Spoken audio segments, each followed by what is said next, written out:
flag of the United States of America and to the republic for which it stands, one nation, under God, indivisible, with liberty and justice for all. Thank you.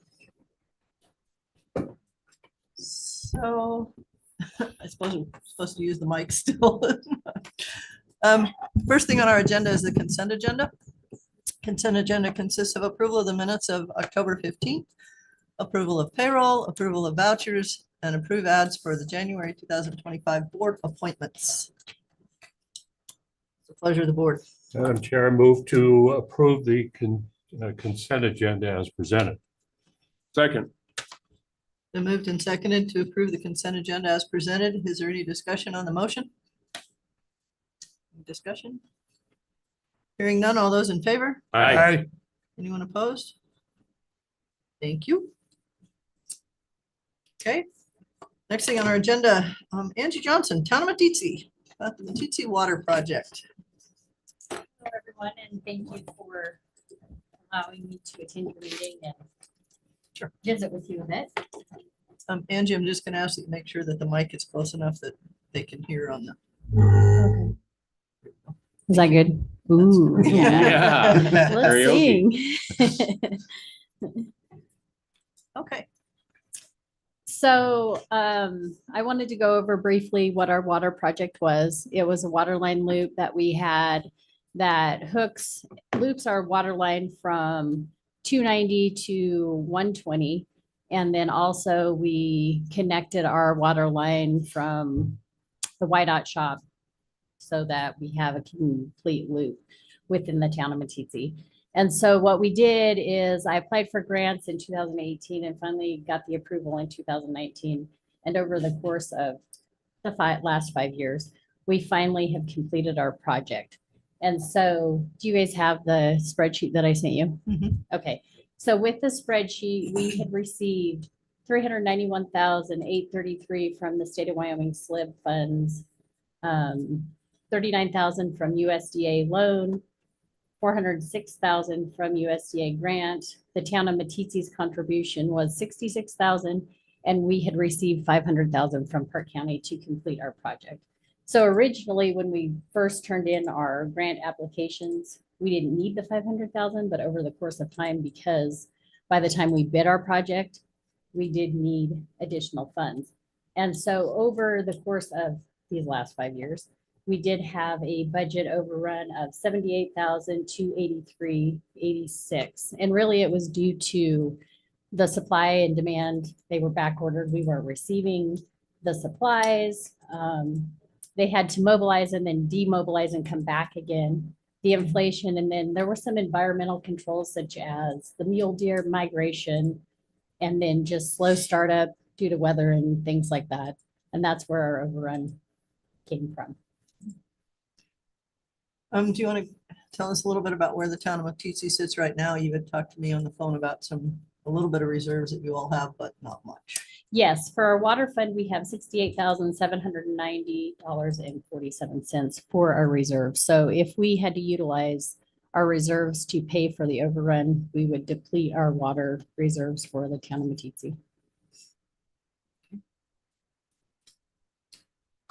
Questions and thoughts?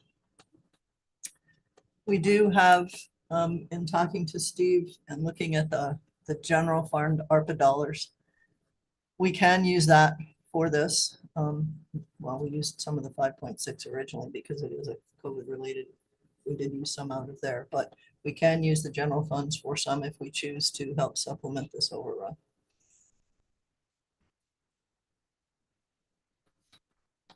Thoughts?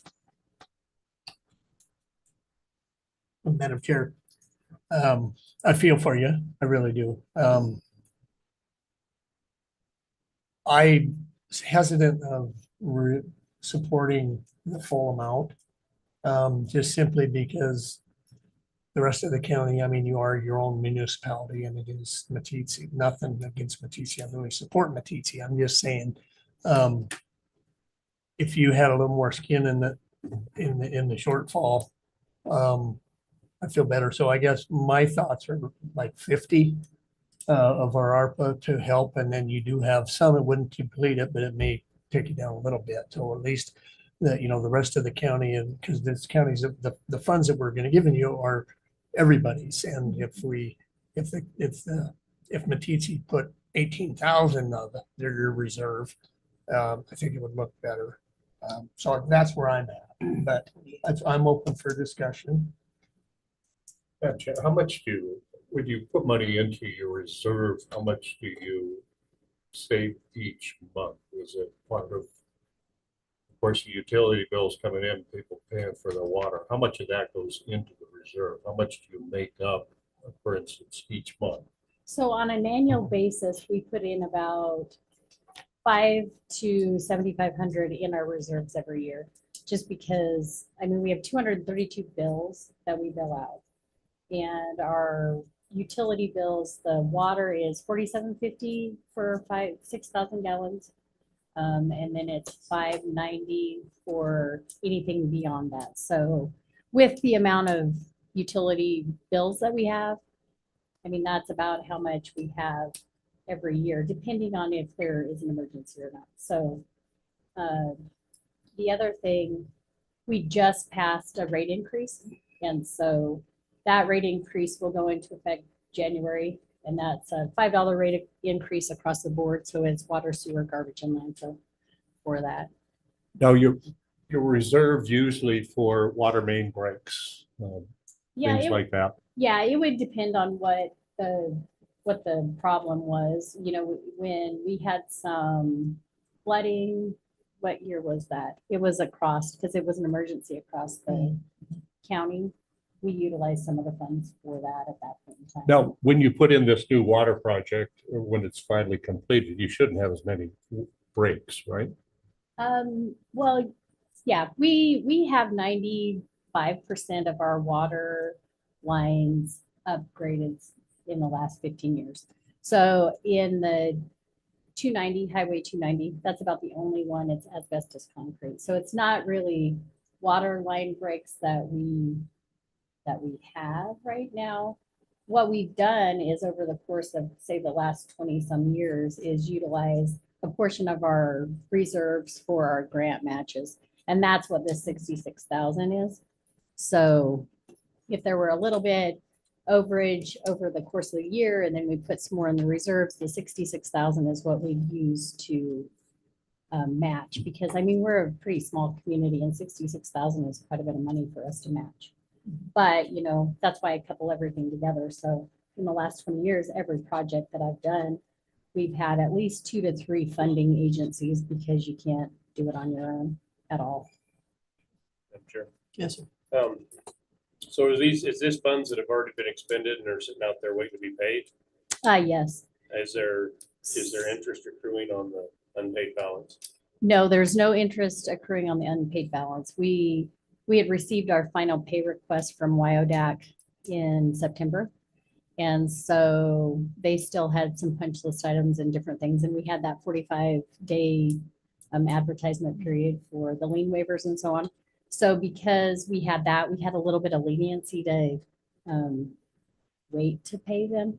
But in the last couple of weeks, I have been getting some correspondence about their last payment, and it was 149,000. So I did receive 41,000 from USDA and 37,000 from SLIB, which were the final dollars that we had with those grants. So we were in line pretty much, but it's just, you know, the time frame of the project was so long, and COVID was thrown in there too. So it sort of stopped progress along the way also. And so I believe that's some of our override.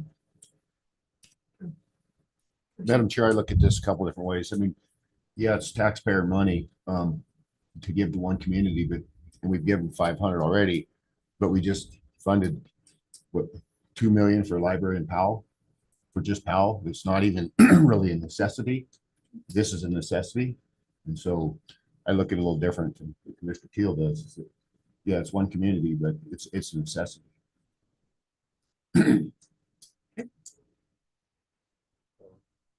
Madam Chair, I'm not agreeing with Commissioner Stewart, the libraries are a necessity for the literate world. But, Everybody needs a daycare. I do agree that the water project has been, something that's been discussed for years and years for in the town of Tete, and we understand override or overages that have come in on every project that has been going on, since 2020. And so I don't have a problem helping out with the funding request. Maybe a little bit of skin in the game, maybe out of the reserve fund, but it's not a big reserve fund. Madam Chair, I just want to add that it's a little bit different because Matisse does have the opportunity to increase those user fees. And they have already, like you mentioned, the cost of everything is going up. Services that are necessities, unlike a library, you can charge for the use of the water. You can't, I guess we could charge a rental for the books, but with that, I'm gonna go ahead and make a motion that we use 50,000 from our reserves to help offset the additional costs for the town of Matisse. A motion, do I have a second? I'll second. Been moved and seconded to approve $50,000 for the town of Matisse on the overage on the water project. Any further discussion on the motion? Hearing none, all those in favor? Aye. Anyone opposed? Motion passes. Thank you. Thank you. Hopefully everything will be up and running good. Don't worry about it anymore. Thank you. I'll let Steve know. And if you get an invoice to us. Thank Thanks, you. Angie. Okay, 9:45, Jenny Kramer, Park County Planning and Zoning, public hearing on the Hammock Ranch SUP 267. Good morning. Good morning. Do you wanna wait until 9:45 or? It's a public hearing, so we've got about 1 minute. I don't see the applicant here yet. Okay. I'm not sure. We'll give it a minute. Coming, but- Okay, we'll just give it 1 minute, then go. I guess I could sign this stuff.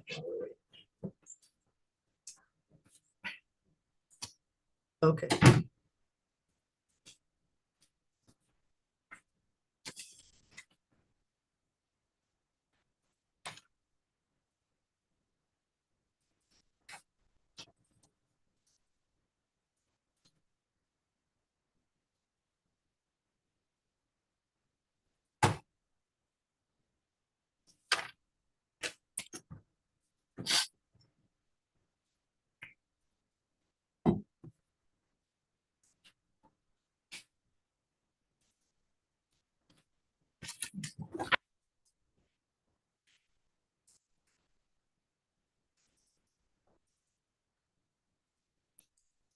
Okay, I think we can get started. Sound system, okay. Yeah, if you Probably move it up that just a hair, Okay. it is working better, but A little closer, okay. thank you. All right, thank you. Yes, this is the Hammock Ranch SUP 267.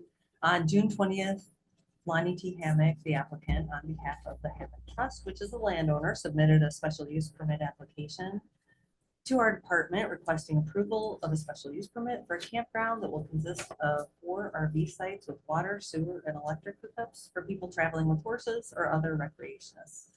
A shower house with a bathroom and a laundry and corrals for stalling horses is also proposed. Use was initially established absent the required permits. This SUP process is intended to bring the property into compliance. Use is classified as a campground in a general rural 20-acre zoning district. Campground uses are allowed in the zoning district provided an SUP is approved. Ownership has been affirmed. The property is located approximately 30 miles north of Cody, approximately 2 miles west of the Belfry Highway, with an address of 300 Road 1BF, Powell. Neighboring land uses are primarily ag with some exempt BOR lands to the northwest and a residential vacant parcel to the west of the property. The RV site, shower house, well, and septic system have been developed and permit applications have been submitted to the county for the structures and the septic system. 2 permitted residences and septic systems are on the property south of the proposed campground. The Clark's Fork of the Yellowstone River runs along the northern half of the western property boundary. A LOMA has been obtained by the applicant to remove the proposed use and the existing development from the special flood hazard area. The topography is relatively flat, with a gentle slope from the east-southeast to the west-northwest into the river. There is a small freshwater emergent wetland habitat that's been identified within the campground area. Legal notice requirements have been met. The applicant provided a site plan drawing for the use showing a total of 4 80 by 63.5 foot RV sites, each parking space being 70 foot in length and 12 foot in width. RV land space from RV to RV is 45 feet and 80 feet in between the roads. A shower house, well, septic system, corrals, fencing, electrical, utilities, roads, and traffic flow are shown on the site plan. The total area of the proposed campground encompasses approximately 6.89 acres.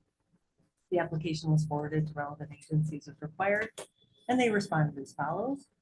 DEQ provided agency contacts and information for permitting associated with various construction activities, and they reviewed photos from the applicant and see no need for stormwater permitting at this time.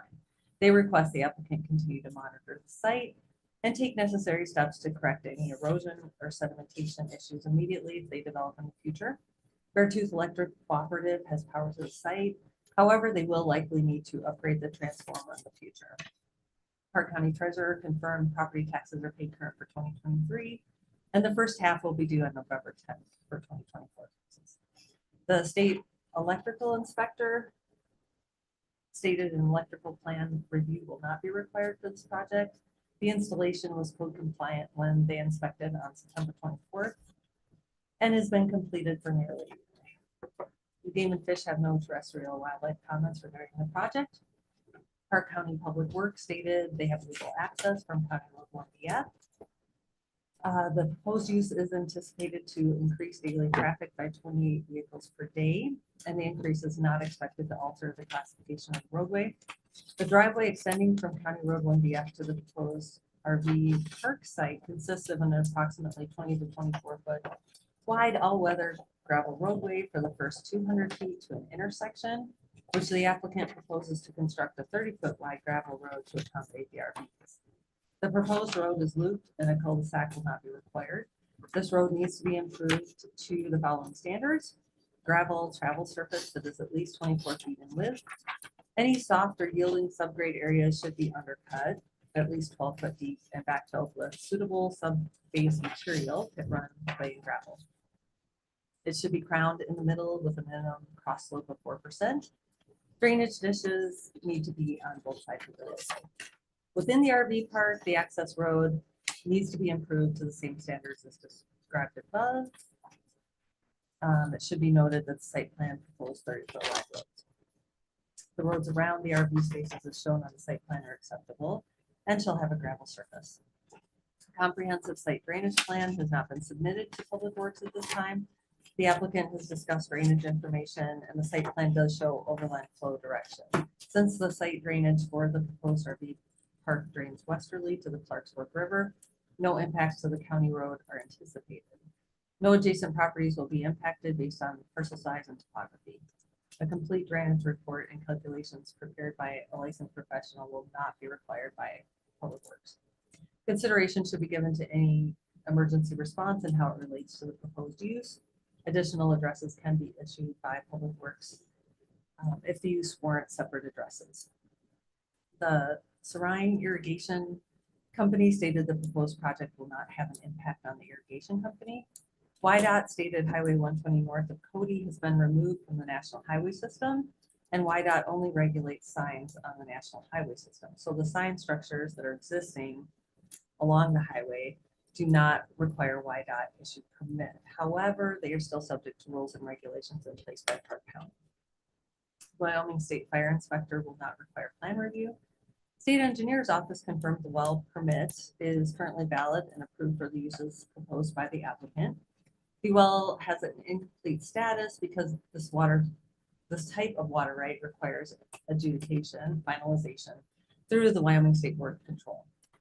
The Clark Fire District does not have concern with providing fire protection and first response medical services. Park County Weed and Pest will not require a long-term noxious management plan since the construction has been completed. The soils report generated from the USDA Web Soil Survey indicates the soil types are rated not limited and somewhat limited regarding small commercial buildings and somewhat limited regarding local roads and streets. They are not considered to be prime farmland, or I'm sorry, they are considered prime farmland if irrigated. Both soil types are rated very limited regarding septic tank absorption fields due to filtering capacity, depth to saturated zones, low water movement, and flooding. The Army Corps of Engineers reviewed the development across the wetlands shown in the National Wetlands Inventory and determined the work completed does not require a permit from their office. However, should the applicant plan any future projects closer to the river, Army Corps should be notified in advance as a permit may be necessary.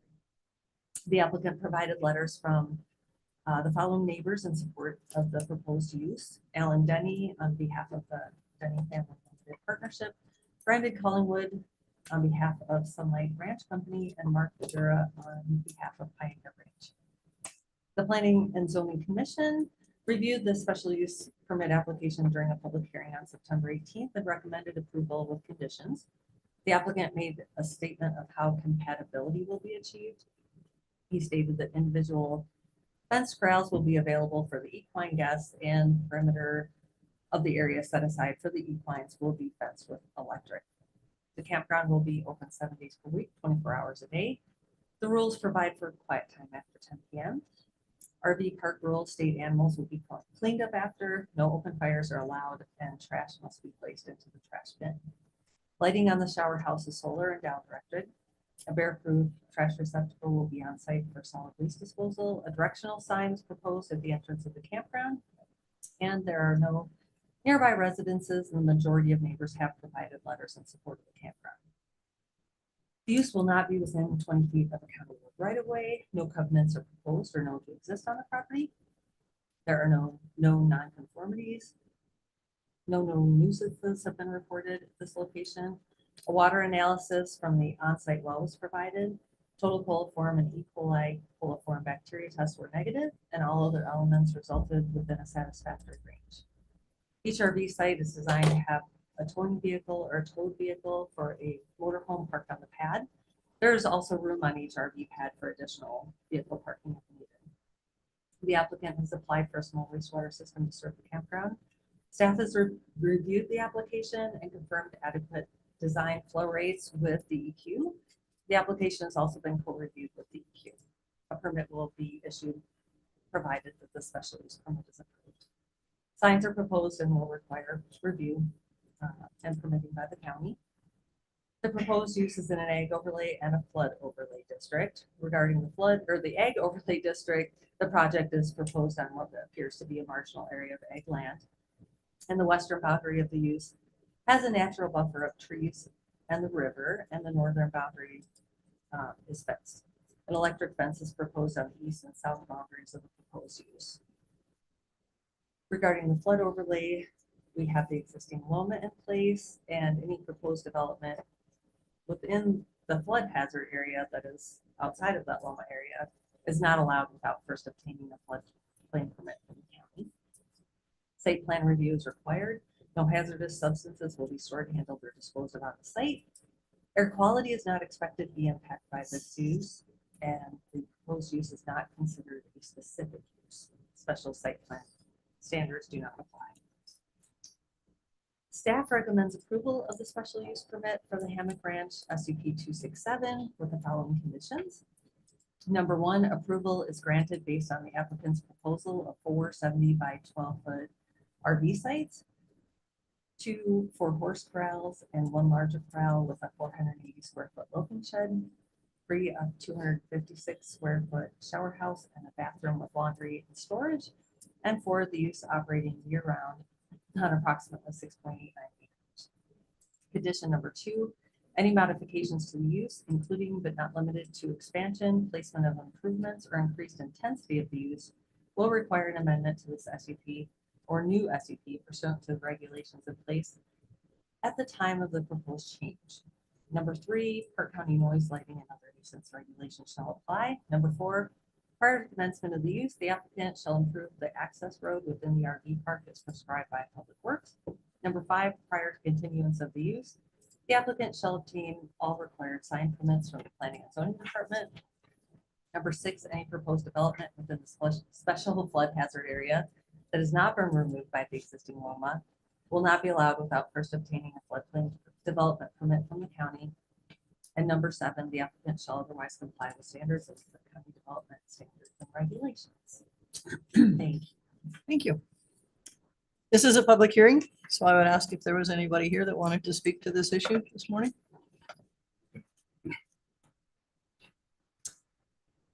Anybody here that wants to speak to this issue this morning? Madam Chair, I move we close the public hearing. Second. Been moved and seconded to close the public hearing. Any further discussion on the motion? Hearing none, all those in favor? Aye. Anyone opposed? Motion passes. The public hearing is closed. Pleasure of the board. Madam Chair, I'm not sure if any of you know where this property is. I've been there many times. So it sits at the very end of a county road near the Montana boundary. A lot of people today are trying to figure out a way to make ends meet, and then there's a way here that he can have a little extra income. Doesn't bother anybody, doesn't have any neighbors, close neighbors, and the neighbors that are affected beyond the old Denny's dairy are all in support of this. So with that, I move to approve the special use permit 267 Hammock Ranch SUP as presented with conditions of staff. Second. It's been moved and seconded to approve the request for Hammock Ranch SUP number 267 as presented with conditions. Any further discussion on the motion? Hearing none, all those in favor? Aye. Anyone opposed? Motion passes. Thank you. Thank you. A resolution number, Carrie? Okay.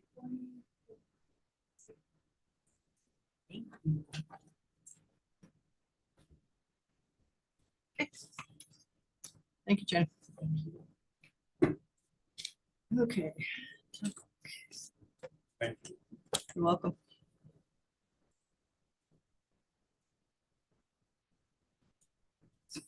Okay, the next thing on our agenda is a discussion of rental rates.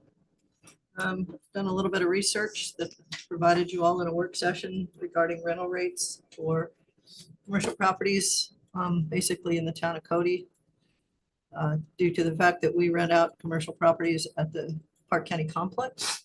So we have been taking a look at that by the request of some of the other landlords in town to make sure that we are, I'll use the word comparable, but so that's what we're open for discussion.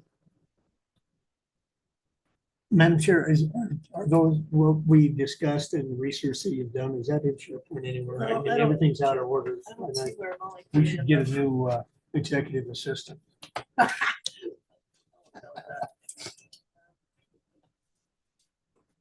can go make copies of that.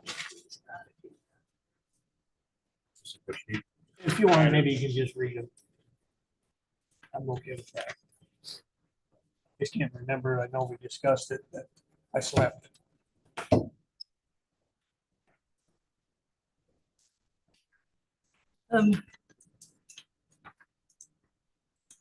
What we found in visiting with some of the other landlords, our rent currently right now, if someone were to walk in the door and ask for rental at the complex, would be starting at about $12.58 per square foot with 1-year leases at a 2.4% per year increase.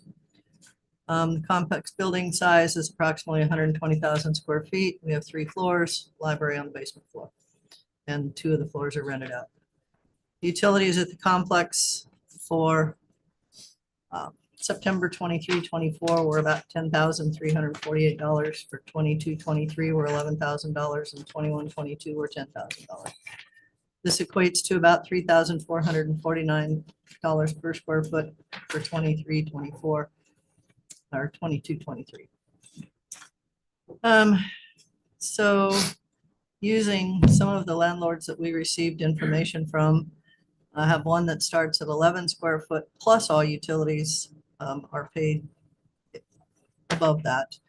Lease range from 3 to 5 years at 2% increase annually. Landlord pays all taxes, insurance, roof repairs, foundation, and HVAC and plumbing. Landlord 2, the dollars range from 23.28 per square foot, where the renter pays gas and electric. Landlord pays all other utilities, snow removal, lawn care, janitorial, taxes, insurance, to 27.16 per square foot, where landlord pays for everything, including gas and electric. Landlord number 3 was $13 for large warehouse type uses, which doesn't really equate to what we're doing. $15 square foot for office with taxes and utilities. Landlord 4, $20 per square foot for main and second floor office space plus custodial utilities, snow removal. $15 per square foot for basement storage, which again doesn't really relate to what we do. Landlord pays property taxes. They're 5-year leases with a 5% increase per year. So I think on here we can tell that we're a little bit low. The county does pay all the utilities because the building is not set up in a format that we would be able to separate out the utilities. So we had that discussion and we wanted to take a look at it and maybe do something different beginning January 1 with new renters. At least I'm not thinking that this changes the existing renters that are in there now because they're all under some contracts. So it would be January 1 and starting with that, we do have some space available for rent up there. Pleasure of the board. What are your thoughts? Well, Madam Chair, I'm glad we're looking at this. I do not believe that the county should be in direct competition, but we are with that building, unfortunately. But we definitely should not be undercutting the private industry. You know, I think we definitely need to update these. We did look at them once, I know, since I've been a commissioner in the last 6 years, but the price of everything has skyrocketed to where I think it definitely needs to look at it again. And I would be in agreement, you know, that if we do it in an adjusted increase, that it takes effect in January with new renters. I hate to penalize the ones that are existing. They are on a 2% increase. So where that medium comes in at is, I guess, where we need to decide. But I would suggest nothing less than 18 square foot. But I'm open for input from other commissioners. Commissioners, you're good with that? Madam Chair, I think looking at the sheet here, I mean, I think that's fair. It doesn't, we're not going to be the least cheapest, and by not going to be the highest either, but I think it puts us towards the higher end range where I think we should be. Commissioner Member? Yeah, and there are lots of benefits for being up there with the parking, the landscape and such. I mean, we offer amenities, and a lot of these that we're comparing to location is an important part. Not sure the very high end one, probably in the downtown area somewhere, lower end one. So it's really apples and oranges, but I think bringing it to 18, I think would make it so that people don't automatically want to go to the complex because it's cheaper. 18 to start with, and then this is probably something that we should look at. Maybe annual, see that we're not undercutting, some of the private industry. Okay. Is there a motion? So move, Madam Chair, to increase the rate to $18 per square foot effective with all new renters January 1, 2025. Second. I have a motion and a second to increase the square foot rent at the Park County Complex to $18 per square foot, beginning the renters on January 1, 2025. Any further discussion on the motion? Hearing none, all those in favor? Aye. Anyone opposed? Motion passes. Thank you. Okay.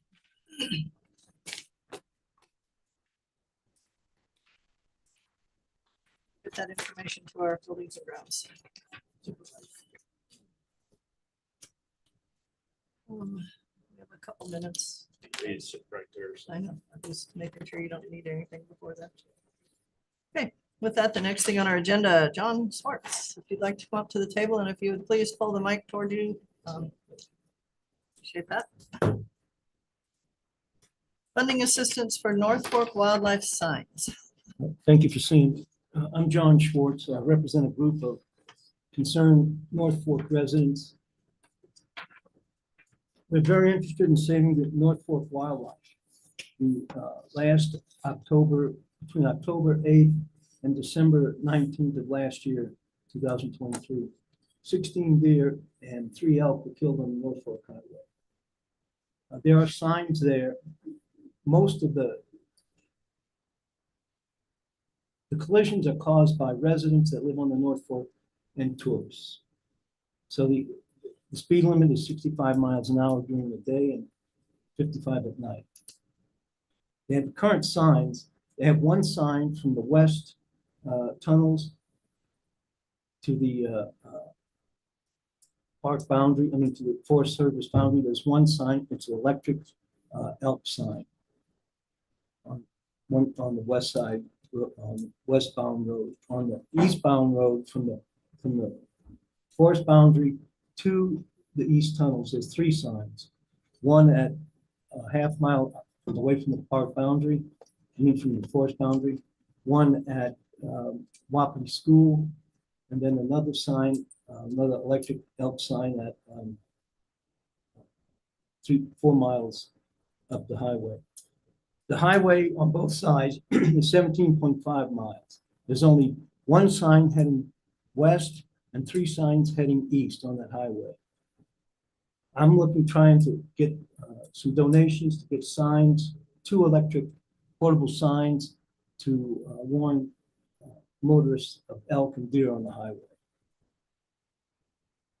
I have an agreement with Cody Beers, an engineer with the Wyoming Department of Transportation, that if I raise the money, I give him the donations to buy 2 signs. 2 signs cost, one sign costs $20,000. 2 signs are $40,000.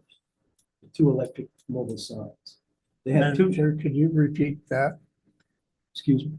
One One The sign's number- $20,000. $20,000. Yeah, Electric signs. These are electric. These are electric portable signs. They have 2 signs on the Meeteetse Highway that do that advertise that elk cross the highway. 2 signs are $40,000. I have an agreement with Cody that if I raise the money, $40,000, I'd give the $40,000 to Cody, and he would buy the 2 signs for the North Fork Highway. And he would strategically place the signs on the highway and maintain the signs. The signs would belong to the highway department. I think it would slow down killing of the game on the highway. Any questions? Has there been any, I know a few years ago, it was addressed for the speed limit situation. And when the electronic signs, speed limit signs, when the night speed limit was dropped. Has that helped? Do we know? I mean, wildlife or Yes, wildlife, ma'am. but I was told one time when I approached the Game and Fish, I was told that that it doesn't matter. People are going to speed anyhow. So, yeah, along those lines, Madam Chair, I feel for them. I live on the North Fork, but the signs aren't going to stop it. You can put up all the signs you want. And I would say 90% of the wildlife there is killed by residents. I would agree with you there. And are you talking about permanently fixed signs or the portable trailer signs? Portable trailer sign. Yeah. Well, it works on the Meeteetse Highway, and they still hit the elk there. Exactly. You just made my point. You just made my point. The signs are there and they're still hitting elk. The sign's not gonna shut them down. But I can't sit here and not do anything. I mean, we gotta do something. Now, in 2017, there was an initiative by the Wyoming Highway Department to do exactly this in Pinedale. There was a week-long meeting. And they figured out between 2013 and 2016, 6,000 animals were killed on the Wyoming highways. Which is equivalent to, they put a dollar value on it, of 24 to 26 million dollars. So there is a program that the state's trying to do, but it's slow. I thought I'd get involved. Commissioner? Madam Chair, since it is a game and fish issue, really, and we already have these electric signs. Two electric signs. No, the electric speed limit signs. Okay, well, what I guess where I'm going with this is they've already got power to them signs. Is there something they can put on like the triangle flashing sign for elk? It would be a hell of a lot cheaper. Oh, sure, yeah, they have a. Because I can tell you what's going to happen with YDOT, and I'm not criticizing YDOT, but the first fire they have, them signs are gone and they're going to be on a fire somewhere, or they're going to be used for other things. So if there's something to game and fish, maybe would have funding.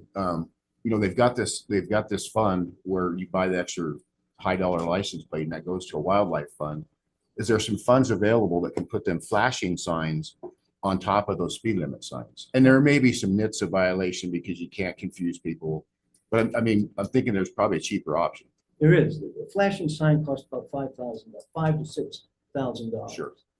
And we could put them in 5 different locations where them speed limit signs are, True. if that's, You could if buy, NHTSA allows it. you could buy 8 of them for $40,000. Sure. So I just wonder if the Game and Fish has that funding available through that wildlife license plate for, they to be able to overpass, they build all kinds of stuff. I wonder if there's money available there, if somebody's Well, approached them. I've approached them, they kind of laughed at it. That's why I'm sitting here today. I don't think anybody argues the fact that we don't want it happening. It's just there is no sure fix. Well, no, there never will be. No. The people are gonna drive fast and they're gonna hit game. That's not gonna stop. Yeah. You can slow it down. The conversation I had with Cody about a month ago, there were 6 highways in and out of Cody. And he figured that about 20 animals are hit every year on each highway. That's 100 animals. We already have the deer population is declining now. So it declines even further with accidents on the highway. And I guess, Vehicle collisions. Madam Chair, the other thing is I know a couple of years ago, when we looked at this with the sheriff's department, there's more deer killed on the Powell Highway than there actually is anywhere. Oh, yeah. One. I'll see at least one a week Yeah. coming in. How Madam was it? Chair, it was as somebody who's a part of the deprivation of deer. Two of those. Had your vehicle fixed a few And times? it's have you? between Powell and Cody, and the farmer's insurance says, yeah, that's the highway that is closed. Here, So- yes. So, John, how much money have you raised so far? $1,100. Hmm. And I'm asking for some donations. I'm asking for some money from the county. Gotta start somewhere.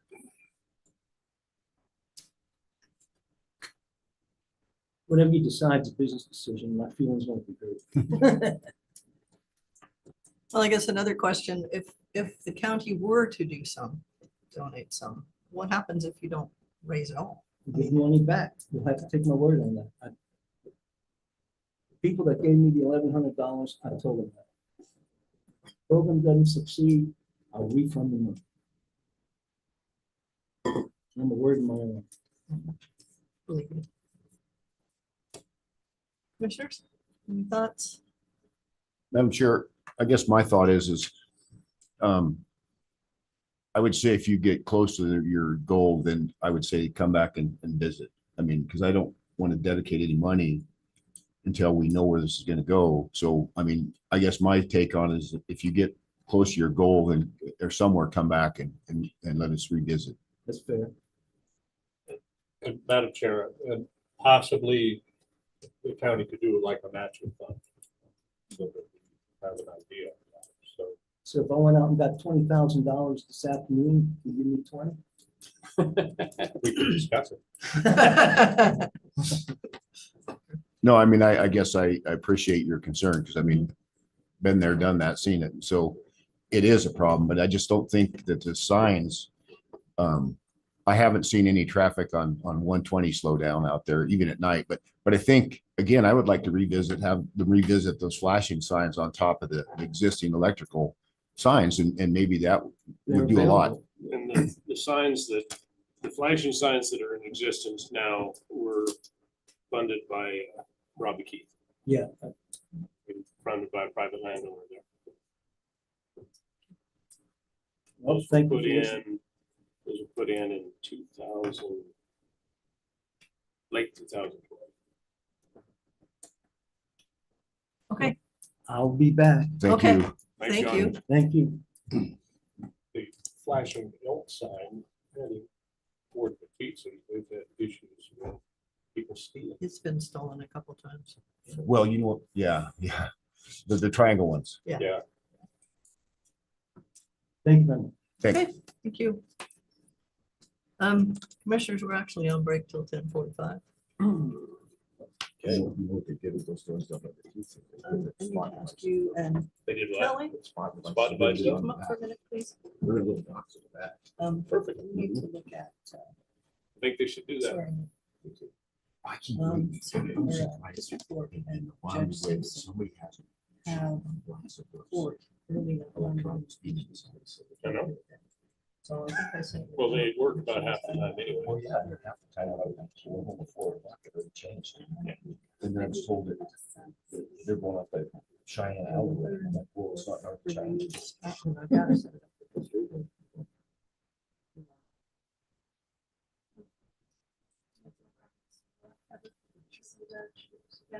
Oh, yeah. January 3rd of Friday.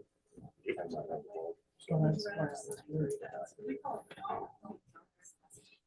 What's that? I don't know. No, like I said, the signs aren't gonna slow it down. And I mean, I hate seeing anything It would killed, be- but it could be at 8. 16 deer and 3 elk is pretty low. Yeah, the one that your son got the 3. Well, he probably got at least 2. I think she just, let me see what she did. In one time. She Yeah. said In either one shot. January 3rd at 3 o'clock or. What's that? 8:15-ish. Probably have to be. Yeah, underpasses and overpasses. Yeah, Well, that's what that wildlife license plate was for. it is, and they're generating millions with it. Yeah. Yeah. I thought it was a one-time donation, and I looked at those plates on all of my vehicles, and then realized that it was an extra 50 a year per license plate, and I think it might bump up to 75. You know, I don't know if you've been told, but I ordered the Subaru, right? Started driving it one time, especially on that road. So I got the Subaru and it keeps sending me all the stuff on because that Subaru killed that 399. Yeah.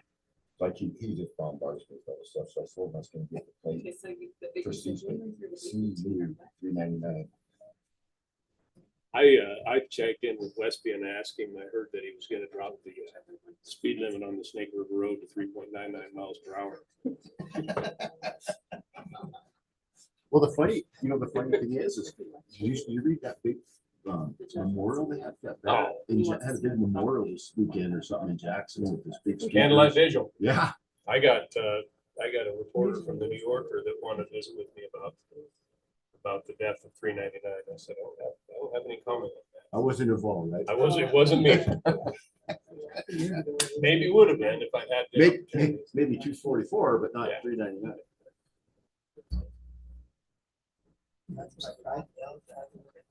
What's that?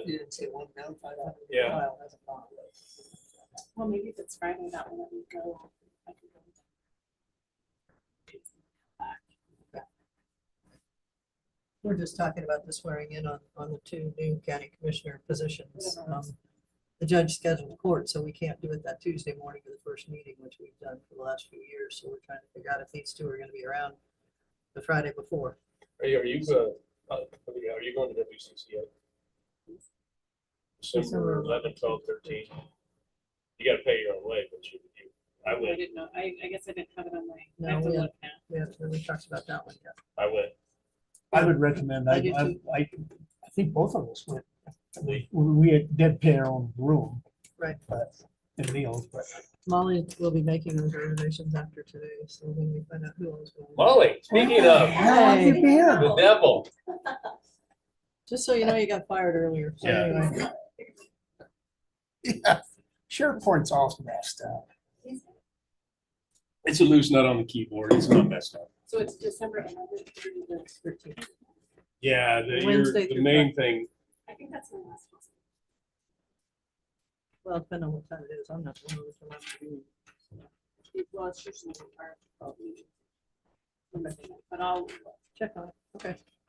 So, what do you want me to do? I'll check the schedule. when I Okay. get back. can't I can find swear it. at you if that's what you need done. But usually they don't come back right after the break, but the way the Thanksgiving is late this year, they're trying to get in games even around Christmas time. So they open the season on the 13th, so. Okay.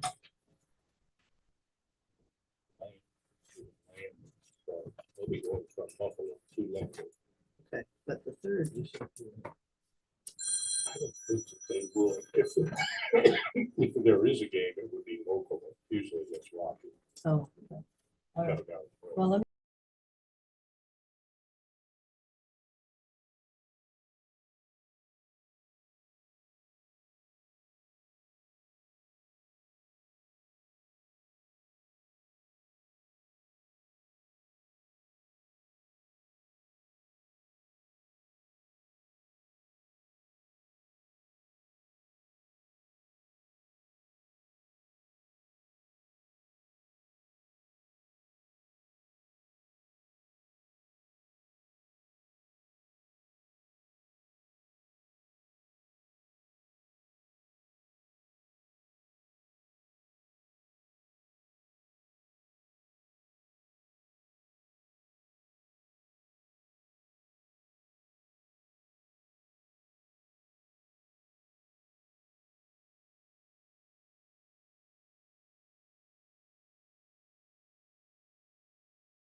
Yep, that's it, buddy. 12 years, that's what you get. Excellent. We were gonna pitch in and put your name on it. but we got a little- Just duct tape and a Sharpie. There you go.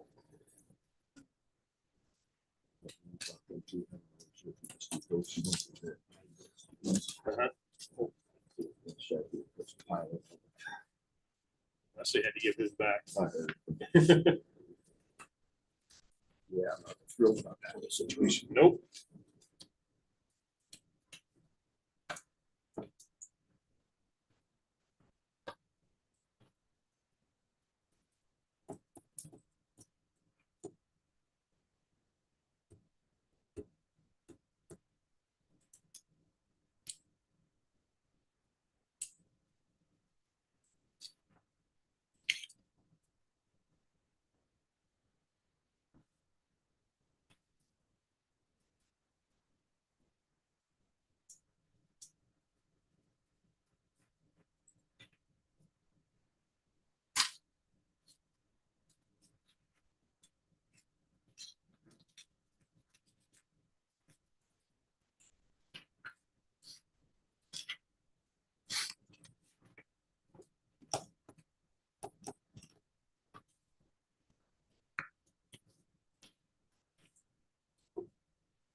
If we did personalize it, it's say, do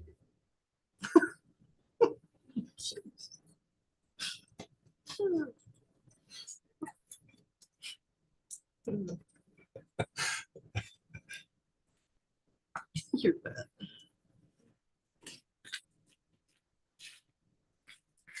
Molly?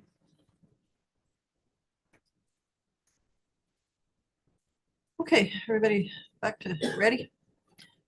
Next thing on our agenda, Park County Commissioners discussing Clark Fire District. And I think I will let Commissioner Teal give us a little bit of history on this one, where we're at. Okay, come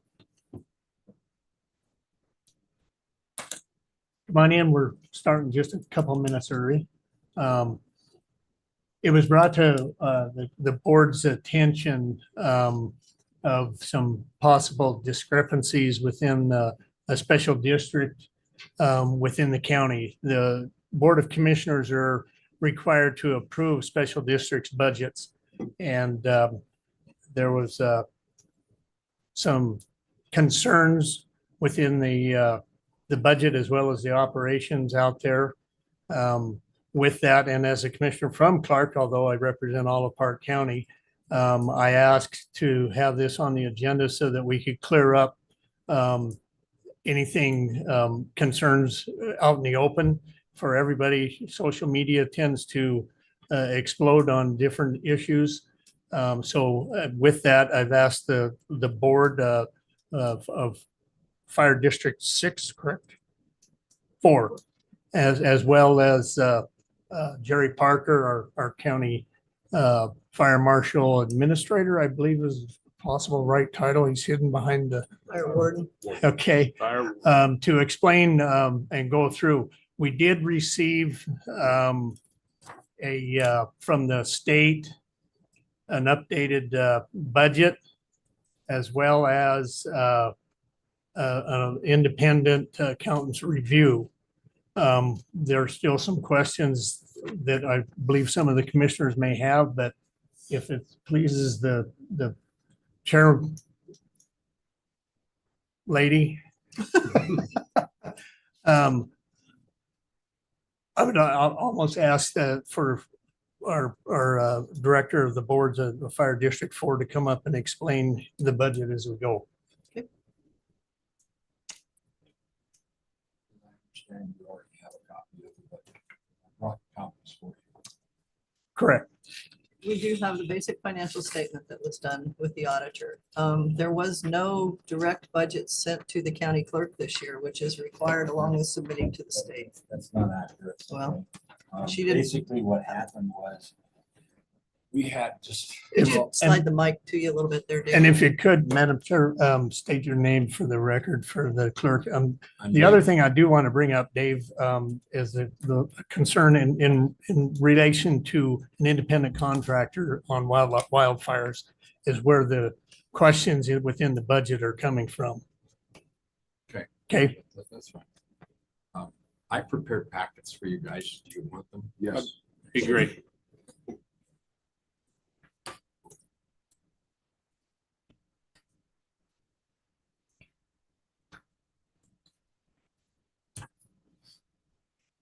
Thank you. Thank you.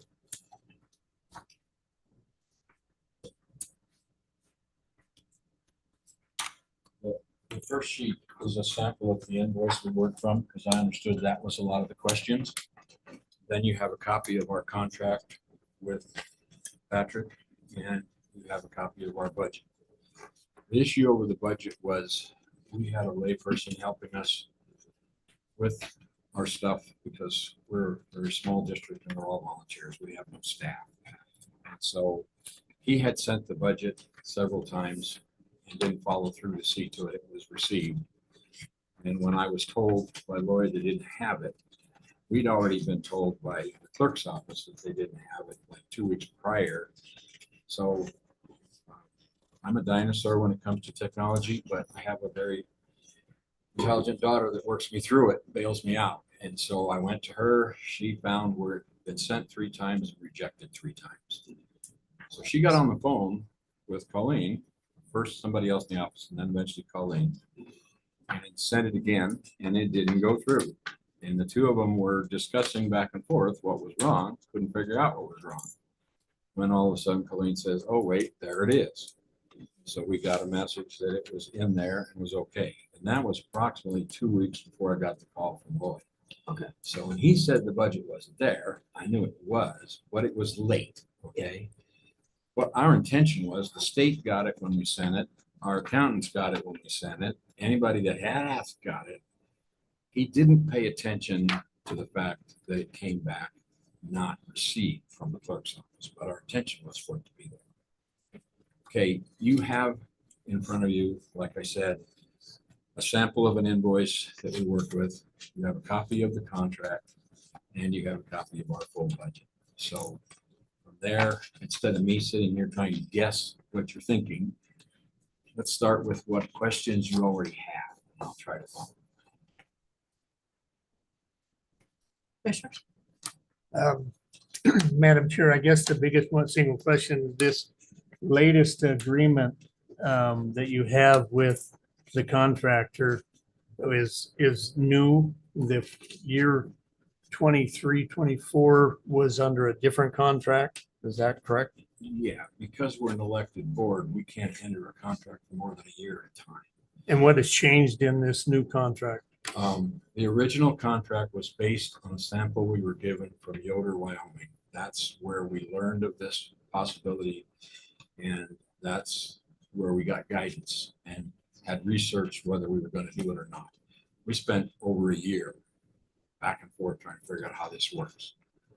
So their contract kind of, we missed how it spelled out that it was just for the equipment. And it said 10% of the gross, okay?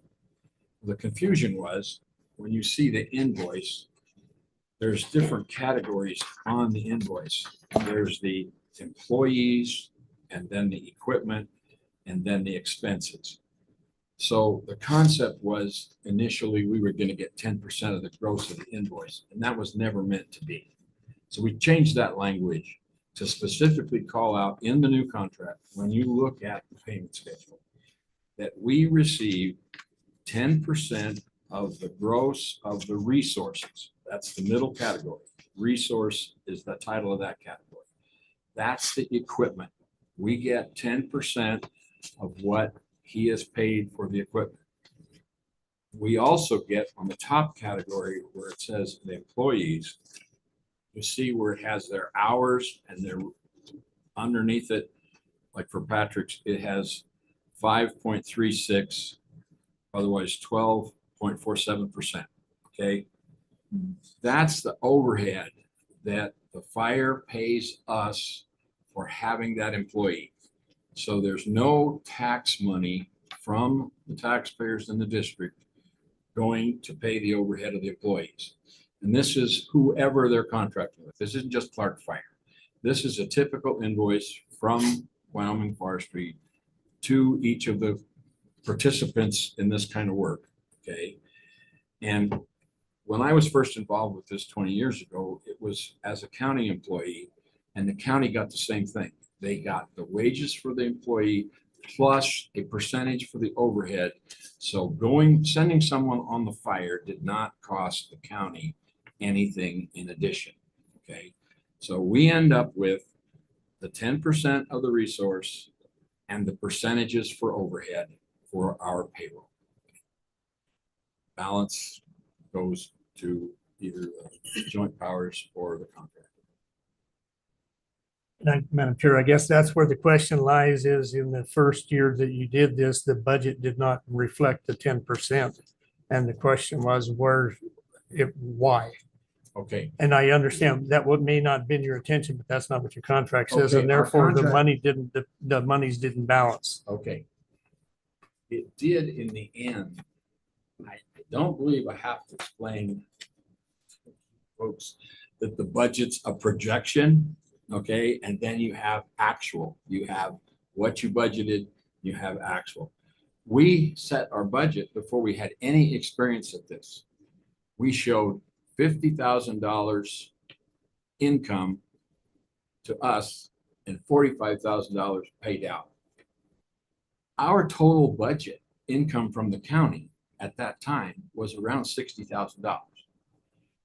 For us to guess that we were going to get several $100,000 off a fire was impossible for us to project, okay? And you can understand when you advertise something like that in the paper, how misleading it is, because we get a check for $110,000 and we get to keep 11,000.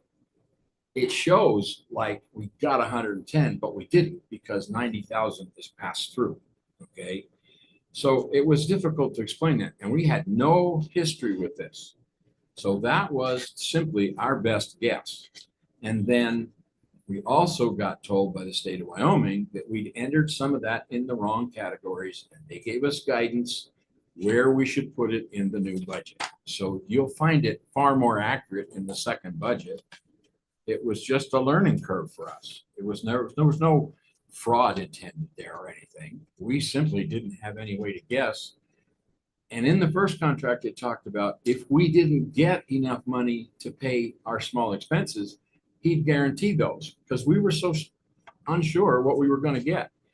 None of us was prepared to get $500,000. That was not in the cards when we started this. But that's what it turned out to be during the first season. Madam Chair, then Dave, I'm looking at your financial review, and right at the very beginning, an independent financial review, I'm confused as to what this really is reviewing. Even in their opening statement, the review is substantially less than an audit. An objective of this expression is an opinion regarding the financial statements as a whole. Accordingly, the accountant does not have express an opinion. What does that mean? I'm confused. You're talking what I refer to as legal gobbledygook, okay? Like it or not. The state of Wyoming has several levels of auditing, let's say. In the past, we were under $100,000. So you did a An self-audit. internal We did it. We balanced our books and sent it to them. Once you pass $500,000, which this contract forced us over that 500,000. Once you do that, then you do what they call a review. It's not a full-blown audit, but it has to be done by a CPA according to their rules.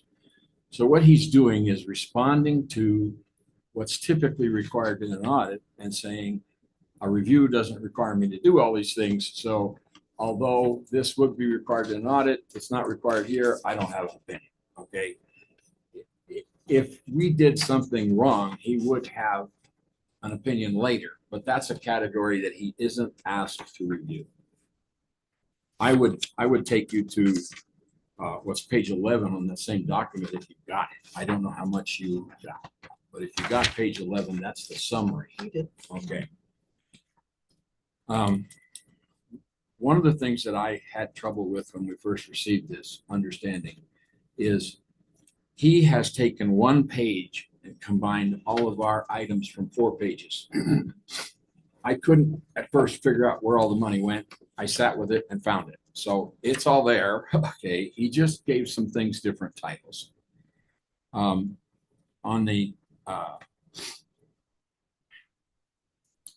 charge for services, that was where we had estimated, according to what he put down, 70,000, and we got 602. That was the main difference. Then the 30,000 was our taxes. I said to you that we got 60,000 in taxes, okay?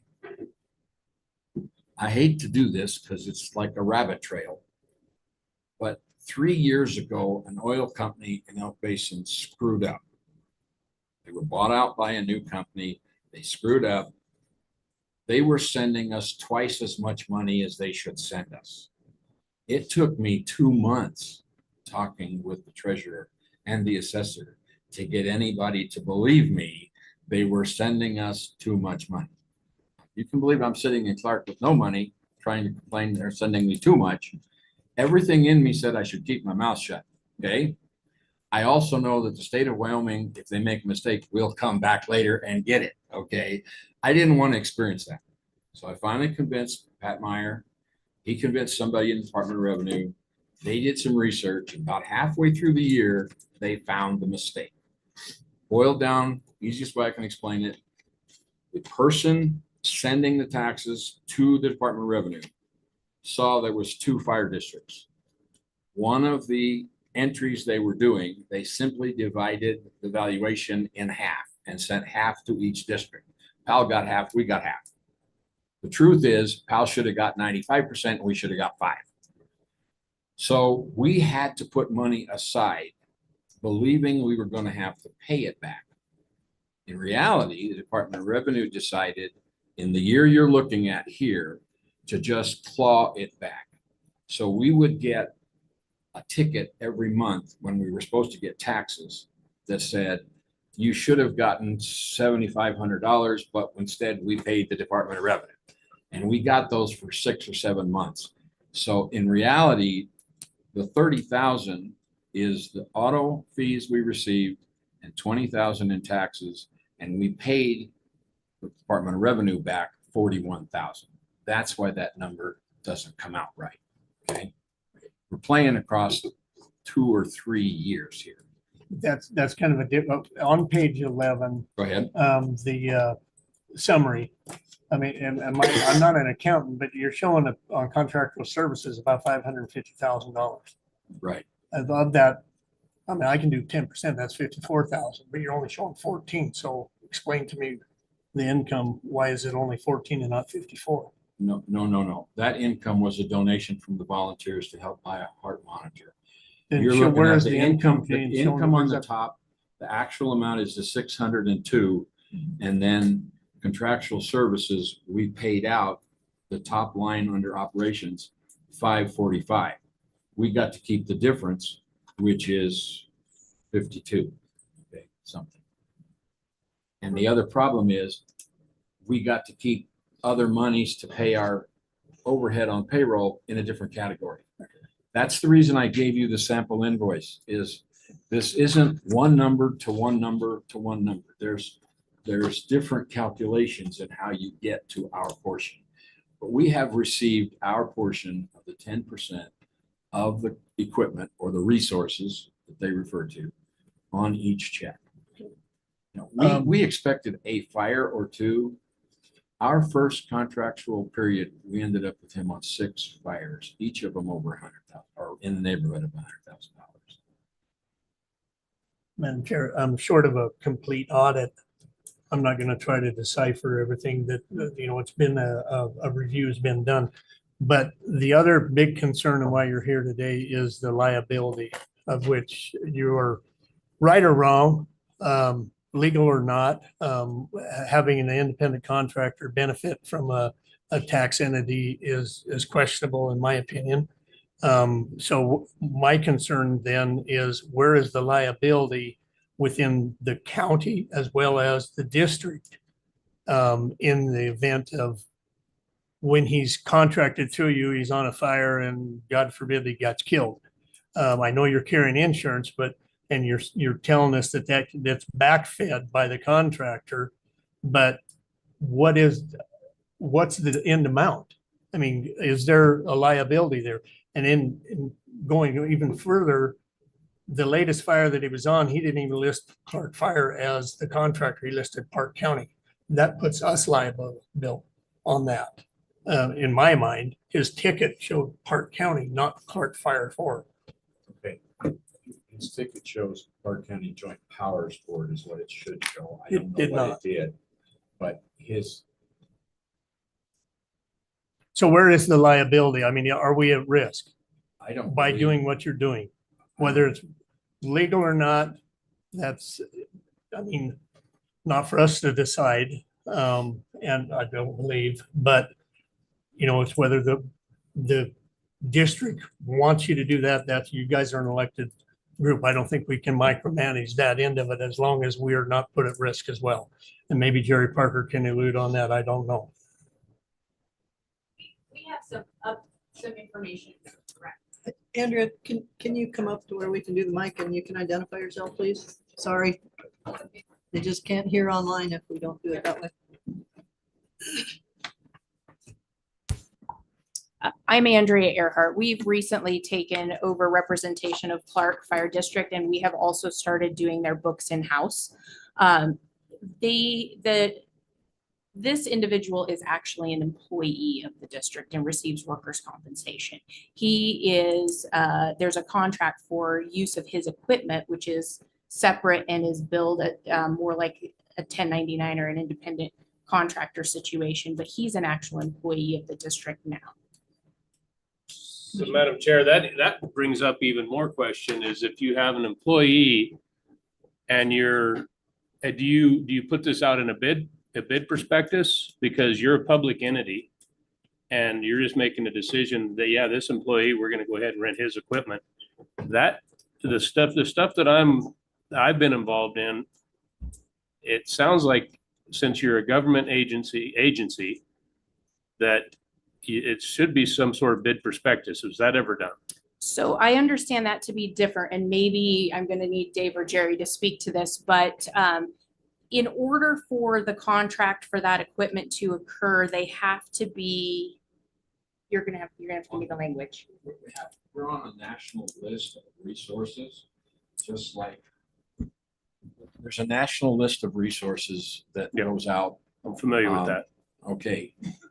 When we worked to get Patrick and the equipment listed on that list of resources available, and then an incident commander on a fire orders certain pieces of equipment, and the dispatch decides who they call and who they send, and the rates are all predetermined on a national sheet.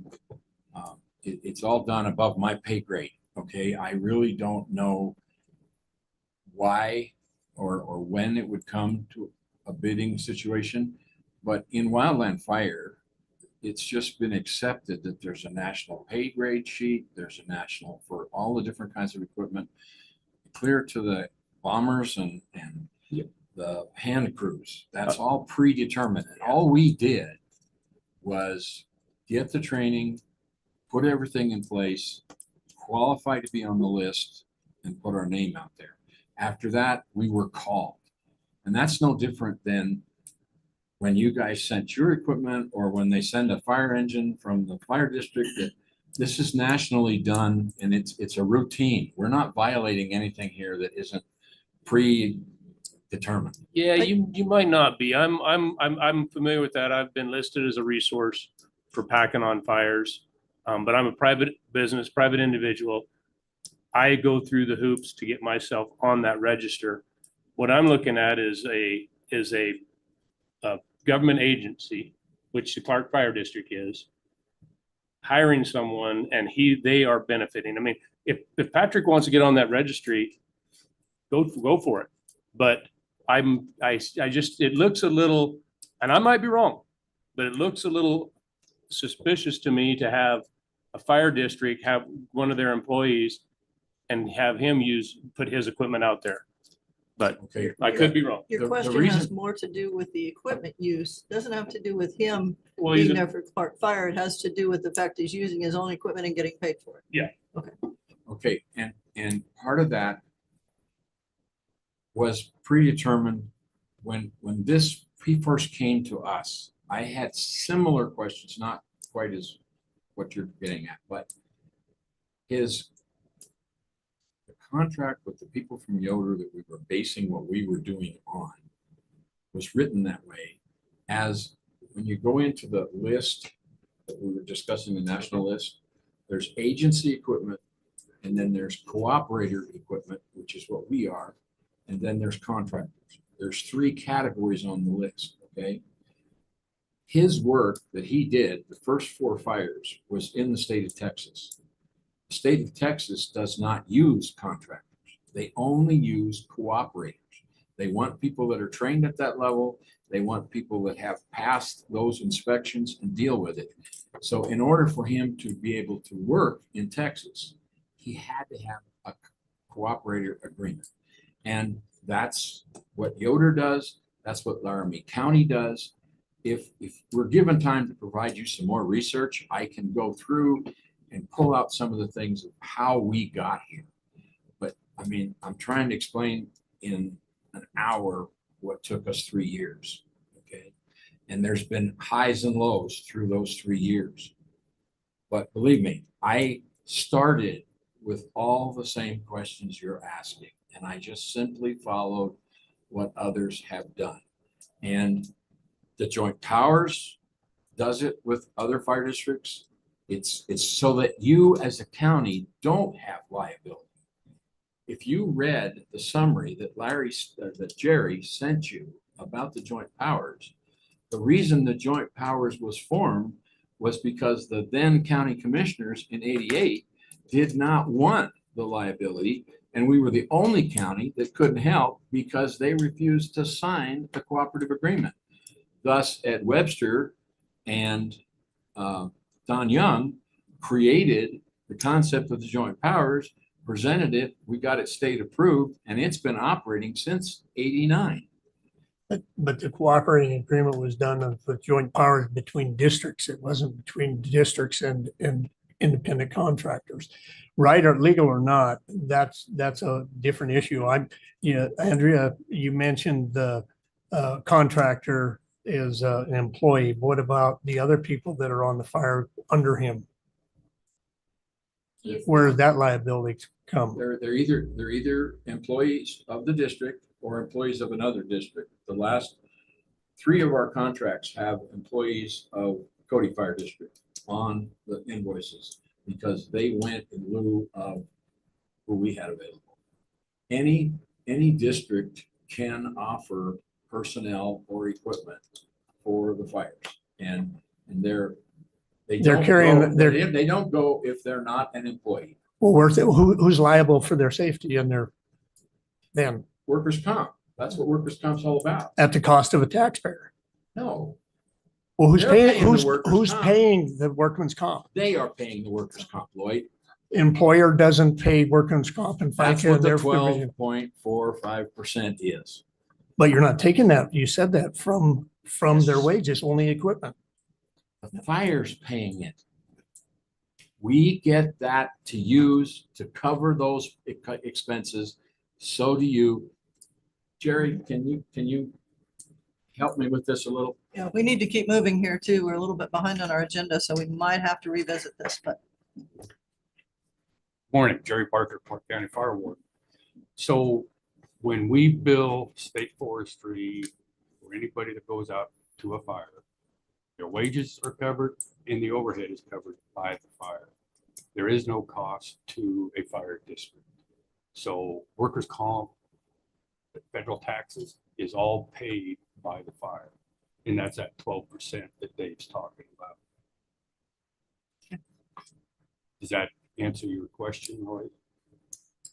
Yeah, but I guess I'm still not I'm concerned with liability of damage or injury. I mean, I know workers' comp covers some, but does it cover death? Does Yeah, it? Okay. it's no different than we cover our volunteers with workers' comp. We also have additional insurance that we cover for them also. So whatever district is sponsoring that individual, they are covered by workers' comp. There. We, our firefighters here in District 2, we go to California, Arizona, Alaska. We covered them. And you, the joint powers then receives an administrative fee to cover those. Okay, where we at? One quick question, would if there is further concerns, would the district be in agreement to do a full audit? I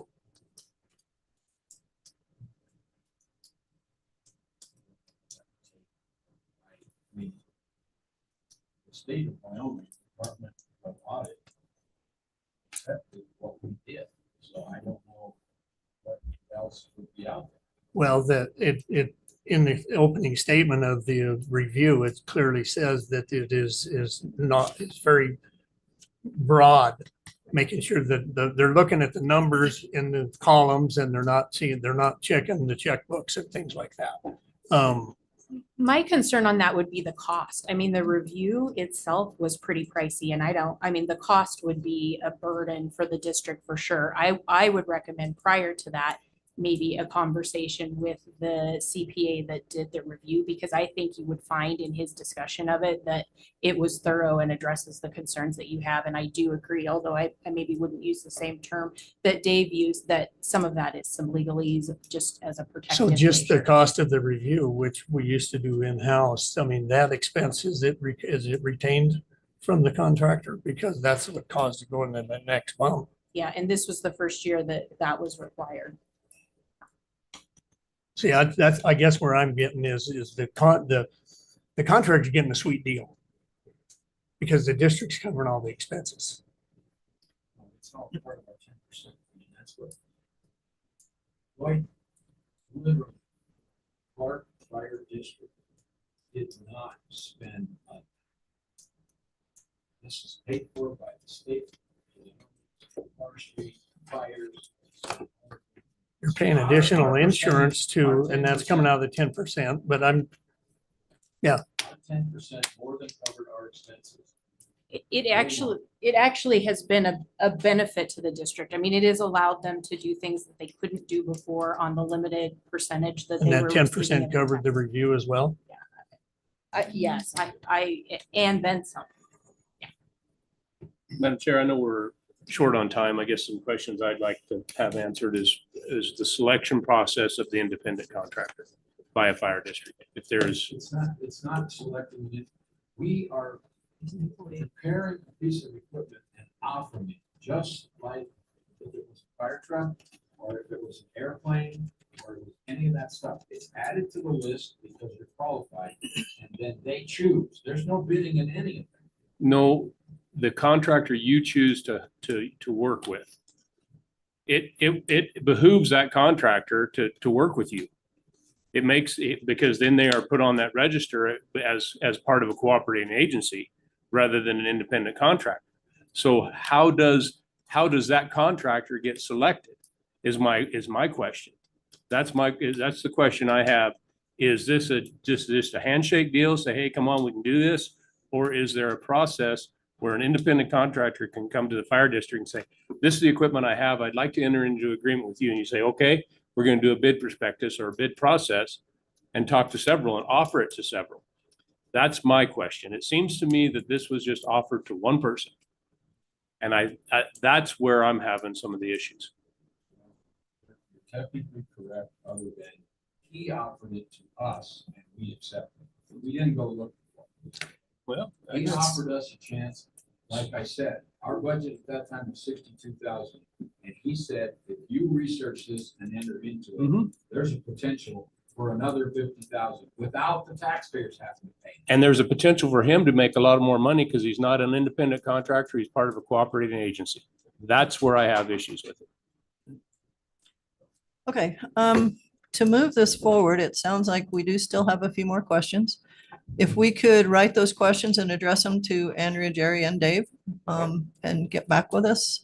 Maybe we'll get together again. We'll see how it works out or how you want to handle it as far as the answers go. And go from there. Does that work for you all? It works for me, yes. Okay, are you all okay with that? Okay. All right, thank you for coming in. We appreciate the info and it's, well, it isn't a public hearing. If you're extremely fast, we're already way behind our agenda. Okay, let's do it at a. Okay. I understand how the system works. Yeah. First part of your lease says this is for the sole benefit of the contract. Okay. So you can go out and expire. Okay, let's get back to that. Okay, let's get back to that when we get a list of questions together and we'll invite y'all back, if you don't mind coming back. So thank you. Thank you for the information, Dave. We'll look through the packet, see what we can figure out. Okay. Thank you.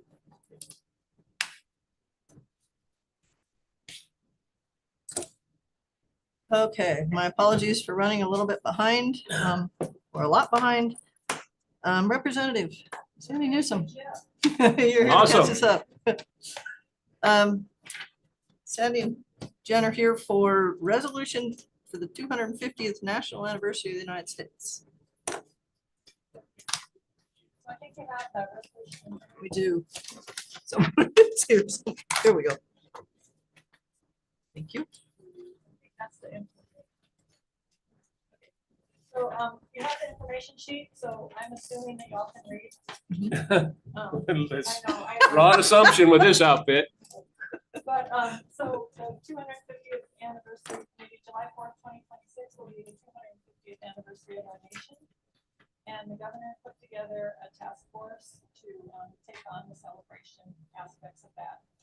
But there was no money attached, as is often happens with governor's task force creations. So I went to the legislature and we got $2 million last year. I'm sorry, for the celebration. We did a budget. Our group did a budget, and there will be around $1.3 million to be granted out to communities. Phase one of this grant process, because it is tax dollars and it is a government transfer of money, is that the counties need to have a proclamation, pass a proclamation that says we're all on board with the county forming a committee. And then you appoint committee members. Now, we've made it very easy because we already started our committee. So here's the list of committee members. Representing Cody Powell and Park County. So we've kind of reached out to make sure that this is a Park County organization. Upon the creation of the committee, the proclamation from the county, there will be some amount of money. We believe it'll be $10,000 per county that will not require a match. The other funding can go out to other entities and community organizations, and we will require a match for that money. The matches for that money can be in kind, and it can be cash, it can be in kind, because we want especially the smaller communities to be able to have celebrations, and a lot of them don't have a lot of cash, but they have their community center. So the rent for their community center could be used as a match and that sort of thing. So why we're here is to ask you to pass the resolution or the proclamation so that we can carry on, and to ask you to appoint the members on the list. Commissioners? Madam Chair, I make a motion that we approve the proclamation and we appoint the members on the list. Second. Not sure what it does, but I mean, you explained it, but I have a motion and a second to approve the resolution for the 250th National Anniversary of the United States and the committee members for that celebration. Any further discussion on the motion? Yeah, Lloyd did that list. Oh, you can add whoever you want, and we will probably add people as we go along as far as subcommittees and that sort of thing, so. And the good chairman is other invited. Yeah. Including other invited. There you go. We could do that.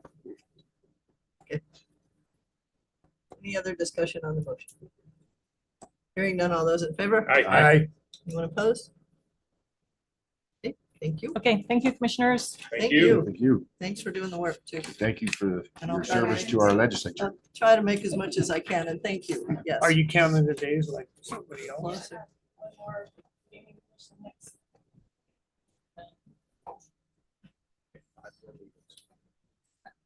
And I just found out from the county attorney that I am a commissioner until the new ones are sworn in.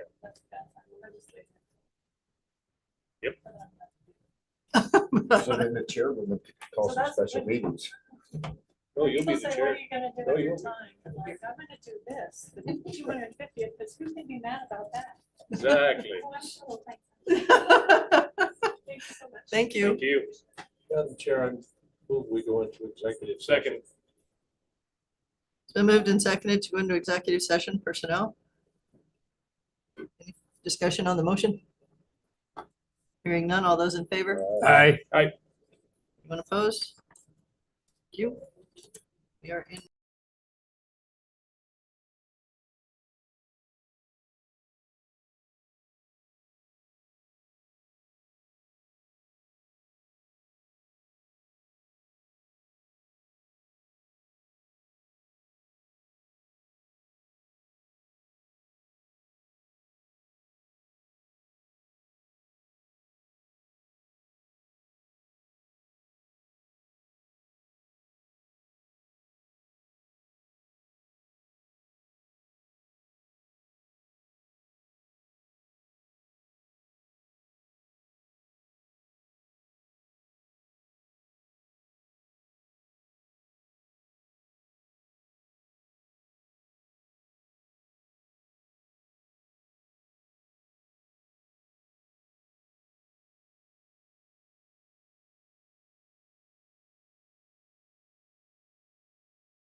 Ready.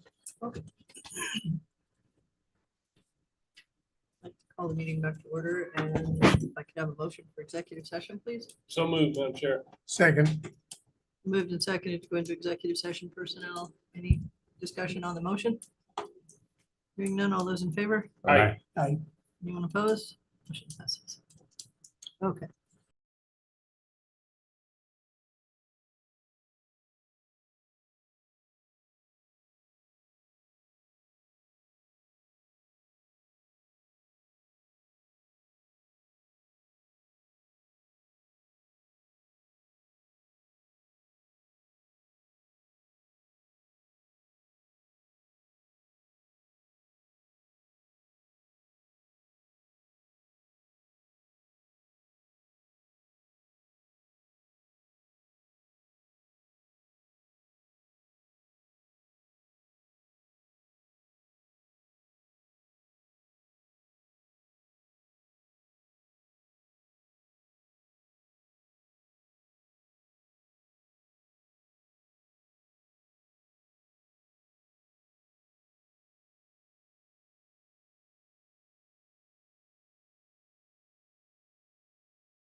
Well, maybe, depends on whether you're here to interview for the. No. You don't want to work for us? Come on. Perfectly happy where I Good answer. What strength do you think you'd bring to the job? am. Yeah, I'm not even gonna answer that one. Lee. So, what's up? Rescind you want me to introduce Jerry Parker, Park County Fire Warden. I'm here to get your approval to rescind the burn restrictions from July. Any questions, thoughts? I know the Forest Service took theirs off Forest Service is off, and the BLM. BLM went off. What's the date on the list? October Oh, 22nd. yeah, something like that. I was just bringing it up, but That's when they went out. too, Okay. Longest so- thing we've ever seen them run. Mhm. Well, for good reason. Yeah. They get snow up high until 29th of October. so what's the Madam feeling of the Chair, I commissioners? move to rescind the fire restrictions for Park County. Second, I moved and seconded to rescind the fire restrictions in Park County. Any further discussion on the motion? Hearing none, all those in favor? Aye. Anyone opposed? Motion passes. Thank you guys for your support when we do have to go into restrictions. Just let us know. Stay in contact. Thank you Okay. for applying for all these jobs. we will be calling you later. You will be so disappointed. It's a very good interview. Thank you, guys. See you, All Jerry. right, thanks, Jay. Okay, 1:45. Oh.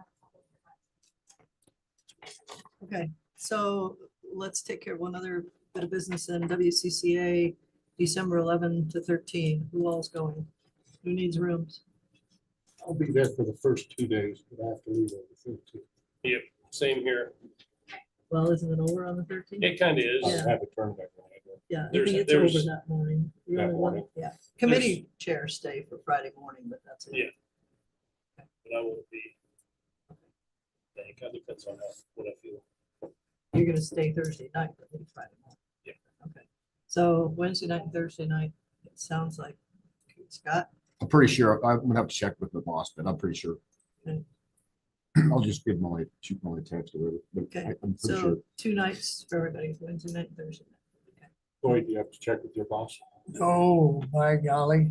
She doesn't mind when he leaves. She prefers it. Yes, she does. Okay, so we'll look at that, and I'm hoping I. I'm missing have the time. Devil's Christmas party for this. Really? Yep. That's too bad. Looks like we've got a weasel in the bunkhouse that week. Got a what? Weasel in the bunkhouse. Jeff Weasel. He's staying in the bunkhouse. He's Calvin. I see. So do you have to be there or? No, can I you go shouldn't in? have to Okay. because it looks like we're light enough. I don't think I'll be guiding, so I'll find out for sure tonight and then. Okay, and I fly back in that Wednesday at noon and then I'll drive to Buffalo as quick as I can. Figure that out. We need to check with her. She's checking her schedule. She will be required to pay for her room, but it wouldn't And hurt to make the registration. reservation, yeah, and registration. Yeah. Do you know how much the registration is on this one? Have you heard? Okay, because she'll need to know that too before she makes a final decision. Okay. All right, was there anything else we had for everybody?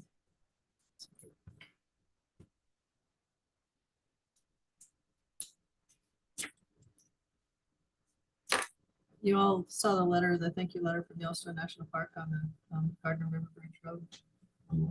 Gardner River Bridge, northeast entrance. We had done a letter of support for them a few months ago, and they did get the federal grant to redo that. So they'll be working on that road.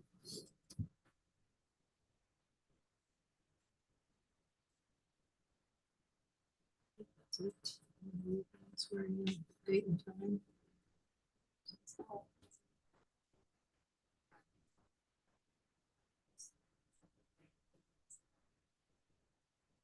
Okay, for the legislative meeting? Okay. All right. And we're in the Grizzly room, right? What dates is it? That's the legislative and commissioners meeting for the Bighorn Basin, When is that? January 9, Grizzly room. What time? I think it's on the back of your, I was gonna say, I think we already have put that out. um, on the back of your agenda is the dates listed. And then we're in Cheyenne, January 22 to 24. So, I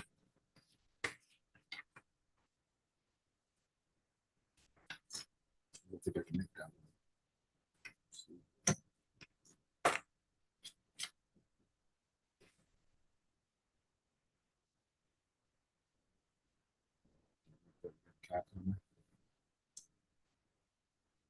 January 22 to 24, Yeah, I might be able to, get out of that too. that's the legislative meeting. Okay.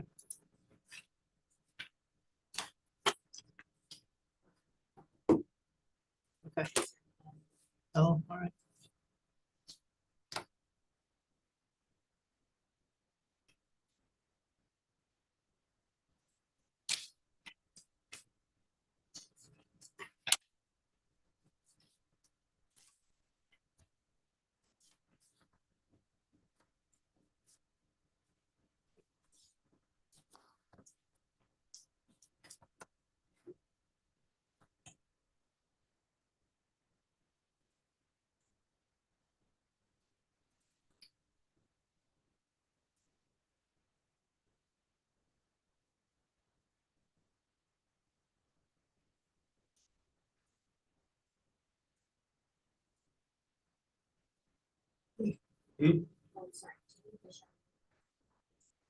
Doesn't matter.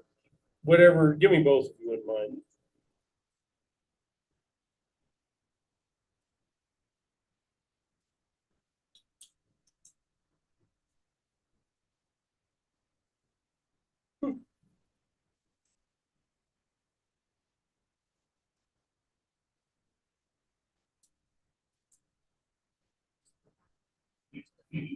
Thank you.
Interested to attend the grand opening.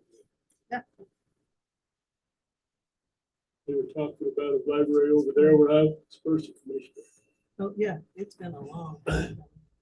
Those are just schematics of this. Design, overall design. Not necessarily brick inside. Was all the argument over The the landscape? landscaping is out. It's Tabors. There's a little compromise. Oh, yeah, the one flower pot, yeah. Whoop. Yeah, the flower pot. And our staff will be involved in watering it. The flower pots, yes. With fake gold. And then here's the inside, a little bit of the inside. They're deciding on this certain aspect. Height of the. So you can see this library. What's that? Look at these to see if they want to. Yeah. How dark the wood. You read that, it's Yeah. pretty restrictive. Well, even on the degree of what it receives you- Grade of the road, and I don't see how they're gonna accomplish that, Yeah, it's got a great old inside. Yeah. It's not bad. and I don't see how they can come in. This is the carpet. a paintbrush, but again, I don't think that's our.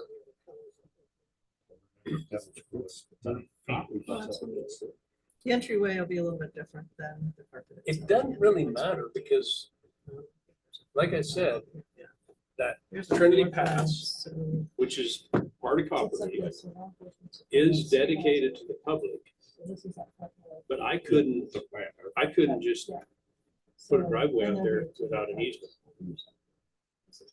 You know, I don't, because I don't, yeah, I don't.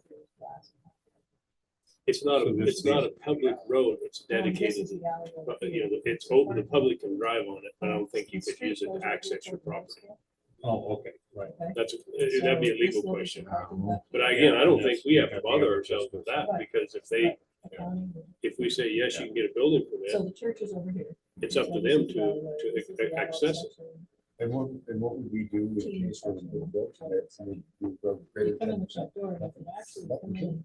Yeah, we could, because it's on the plat. Oh, good. Yeah. Well, that's a question, that's a question I would have for Scorik is, if it's on the plat Let's go back. and they violate the conditions of the plat, Oh, good. who is that contract with? You see what I'm saying?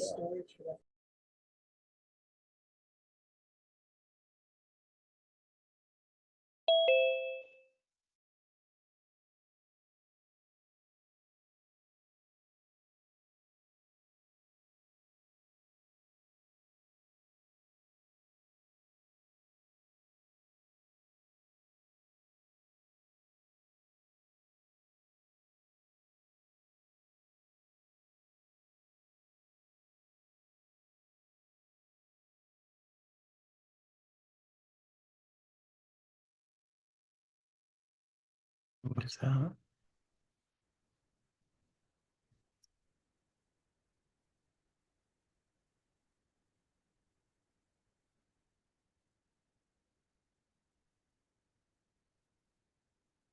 It's muted.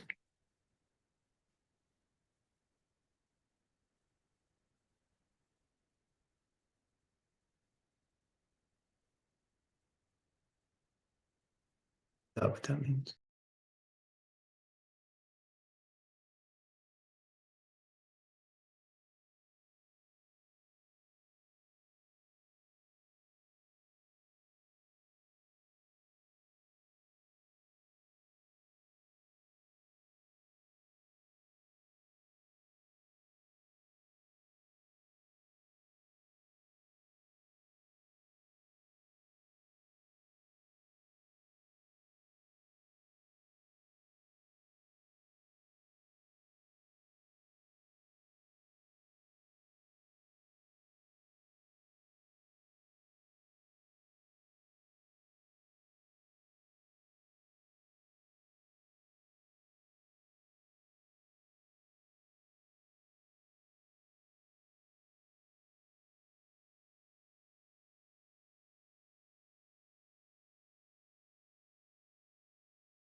Okay, it is 1:45. The next thing on our agenda is John Linford and Linford Family Trust. Consideration of development within the area identified as Hillside and Upper Bench as it appears on Lot 2 of the Lone Pine Estates plat, recorded in Plat Book F, page 141.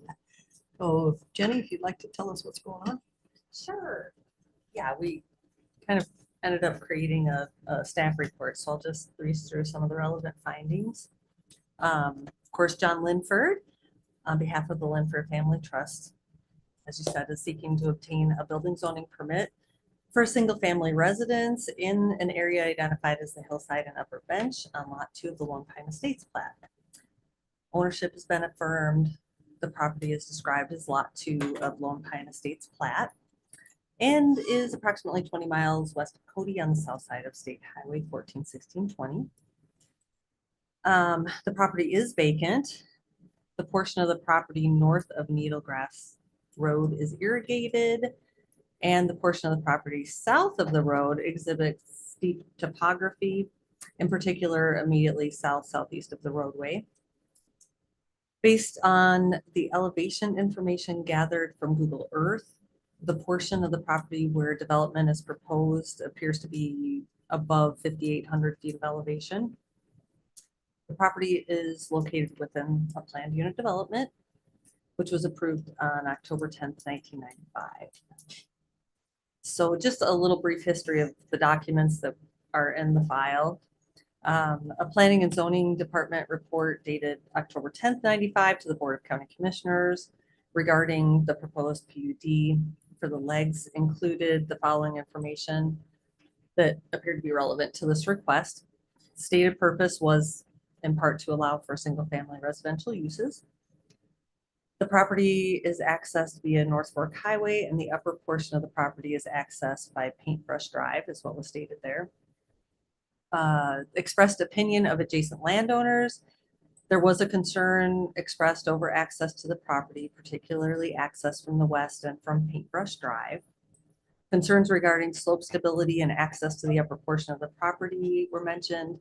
Access issues, it stated, needed to be mitigated prior to the development of the upper portion of the property, which is up on the hillside, and steep slopes should be restricted from development. Visual impacts mentioned, adequate setbacks and height restrictions should be implemented to mitigate potential negative impacts of development on views of the mountains to the south. Other considerations mentioned, inadequacy of access to the upper portion of the property, the steep slope splitting the property north-south, it stated should be restricted from development. And again, it mentioned the height restriction should be limited to 18 feet above 5,800 feet elevation. And then we have the PUD dated October 10th, 1995, and that had the following restrictions in it. The only primary use that is permitted on the property is a single-family residential home. No caretakers, residences, employee housing apartments, or guest homes are permitted. A maximum of 2 single-family residential homes on the entire property are allowed. That appears to be for both Lot 1 and Lot 2. No building or structure shall exceed height of 18 feet if above 5,800 feet above mean sea level. Special restrictions include building code requirements, setbacks, vegetative cover, livestock, parking, and fire protection. The PUD runs with land and applies to each and every lot designated by subdivision. Then we have Planning and Zoning Commission minutes dated October 17th, 1995, and they recommended approval of the Lone Pine subdivision sketch plan with the following conditions: that access to lots 1 and 2 be limited to the area east of lot 1. Water storage of 3,000 gallons per lot shall be installed, or per lot be installed, or that residential sprinkler systems be installed in all new habitable structures. And restriction appear on the face of the plat that no new construction or development of the hillside or upper bench of the property occur, and that all new buildings be constructed and sited in conformance with the aesthetic and building restrictions contained in the PUD. We have a subdivision improvements agreement that was dated April 3rd, 1996, and it addressed highway approach, mailbox turnout improvements, and appurtenant drainage. The attached plat shows highway approach, driveway, and utility plan that was attached to it. And then we have the final plat containing the following plating conditions. There's a note that states access for lot 1 and lot 2 will be from the existing approach and easement along the east and southerly lines of lot 1, unless an application is made and approved by YDOT. Plat condition 17 states hillside development, no new structures, additions to existing structures, roads or driveways shall be constructed and no earthwork shall be performed within the area identified as hillside and upper bench in the planned unit development agreement recorded in book 273, page 238, without the consent of the Park County Board of County Commissioners. Said consent shall be in writing and shall bear the signatures of a majority of the members of the Board of County Commissioners. Plat 19, plat condition 19 states fire protection, all newly constructed habitable buildings are hereby required to install a residential sprinkler system meeting National Fire Protection Association Standard 13 or better. Newly constructed shall include all habitable buildings for which a permit is issued and construction begins after the date of approval of this subdivision plat by the Board of County Commissioners. And then we have plat condition number 20 that states planned unit development agreement, all property owners shall maintain their properties in compliance with a PUD agreement recorded in book 273, page 238 in the office of the Park County Clerk and Recorder, as well as with any and all amendments thereto. So current day, the landowner proposes to build a 2-story 5-bedroom residence with an attached 3-car garage.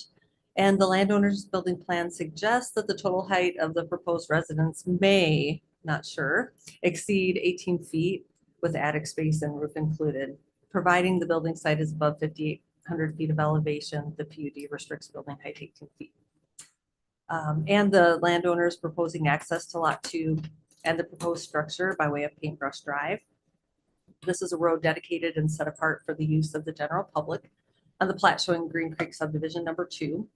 However, the plat showing Lone Pine Estates includes that note that access of lot 1 and 2 should be from the existing approach and easement along the highway and east of lot 1. So staff, concluded that at the time the subdivision was approved and based upon staff notes, that access to lots 1 and 2 may be limited to the area east of lot 1, now Needlegrass Road.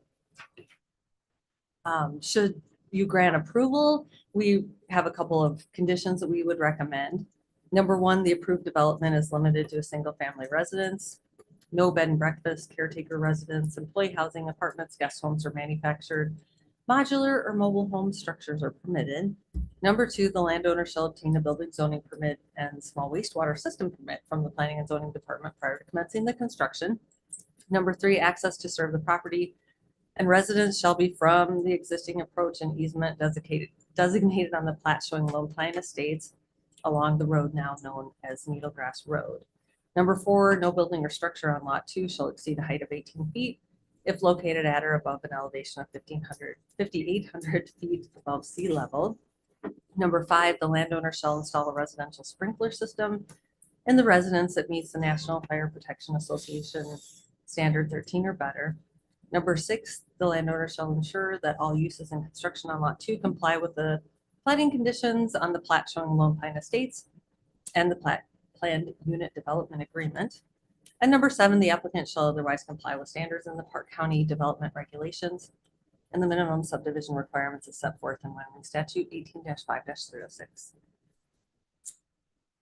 Thank you. Thank you.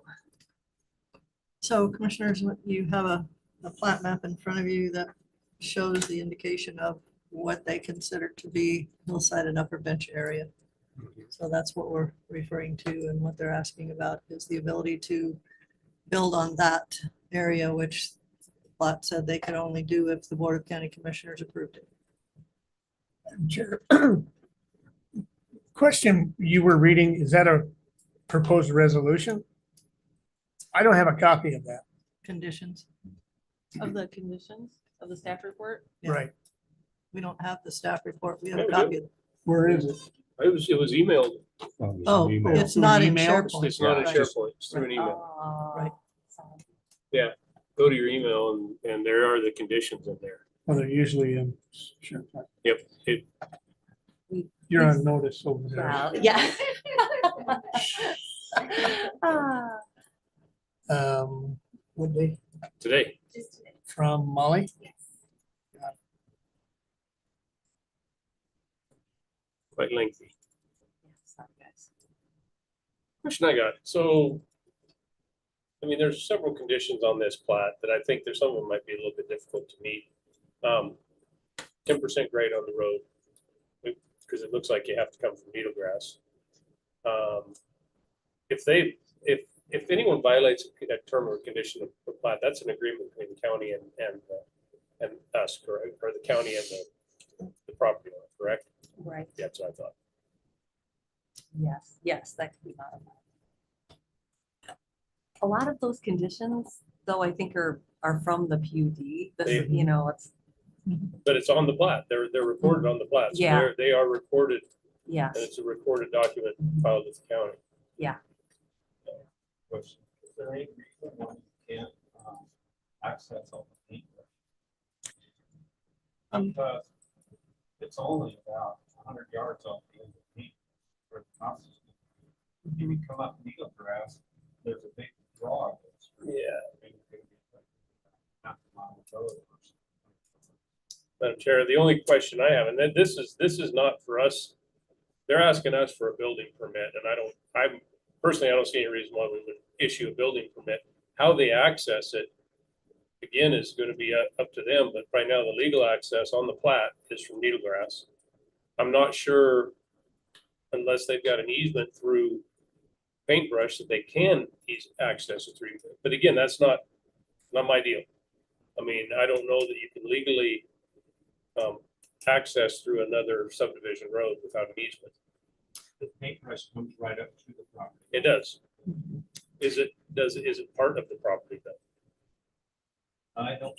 Yeah, Yeah, I don't know if there's a Again. gap, but there is public I mean, it is dedicated to the public, Right. so that's a question too. But again, that maybe not. And that's something a question. So Paul, just to put it into perspective, Trinity Pass on Copperleaf, I mean, that's a subdivision road that's dedicated to the public, but I couldn't, even though I'm a direct landowner touching it, I couldn't just put a driveway in. Like, because it's not, just because it says the public can drive on it, I couldn't put a driveway in there without getting an easement from them, which I did. And that's my question. I mean, if they have legal access through paintbrush, it makes all the sense in the world to do it. That way. So where do you go to get that easement? I had to go to the Copperleaf Homeowners Association because they run Copperleaf. So my guess is you would have to go to, I think that's called Green Creek Estates. Yeah. Estates, and talk to them about an easement. Because it makes sense, but Well, and part of the issue is the fact that, yes, they're dedicated to the public, but they are not county maintained. they're not public So roads. if Green Creek residents have a situation where they are the ones maintaining this road, and now they're allowing, or could possibly allow someone else to use it, I mean, do they want them to join a road maintenance agreement? Do they want something that, if, they may not say, no, you can't use it, but they may say, but you're gonna pay $100 a year like the rest of us do. I mean, it's that kind of agreements that are out there. No, Yeah. it's just, we just don't know. I just caution against assuming that you can access it from there. Yeah. Unless you have legal easement. Madam Chair, Yes, sir. I'm looking here on our county maps. And I think the question would be, yes, there's public access on that road, but in the part where it dead ends into a big chunk of the road drive goes through that last partial, is there an easement through that last partial? Because it could be that services that last partial, but is there an easement through that entire partial? It shows here is back in 1965. Hmm. It shows all the people who signed off on that, which none of them live there anymore. Yeah. And so the question is, it's got, if you read that, it's got an easement all the way through there, but does it go through that last partial? That splits the last partial. Which that last parcel is between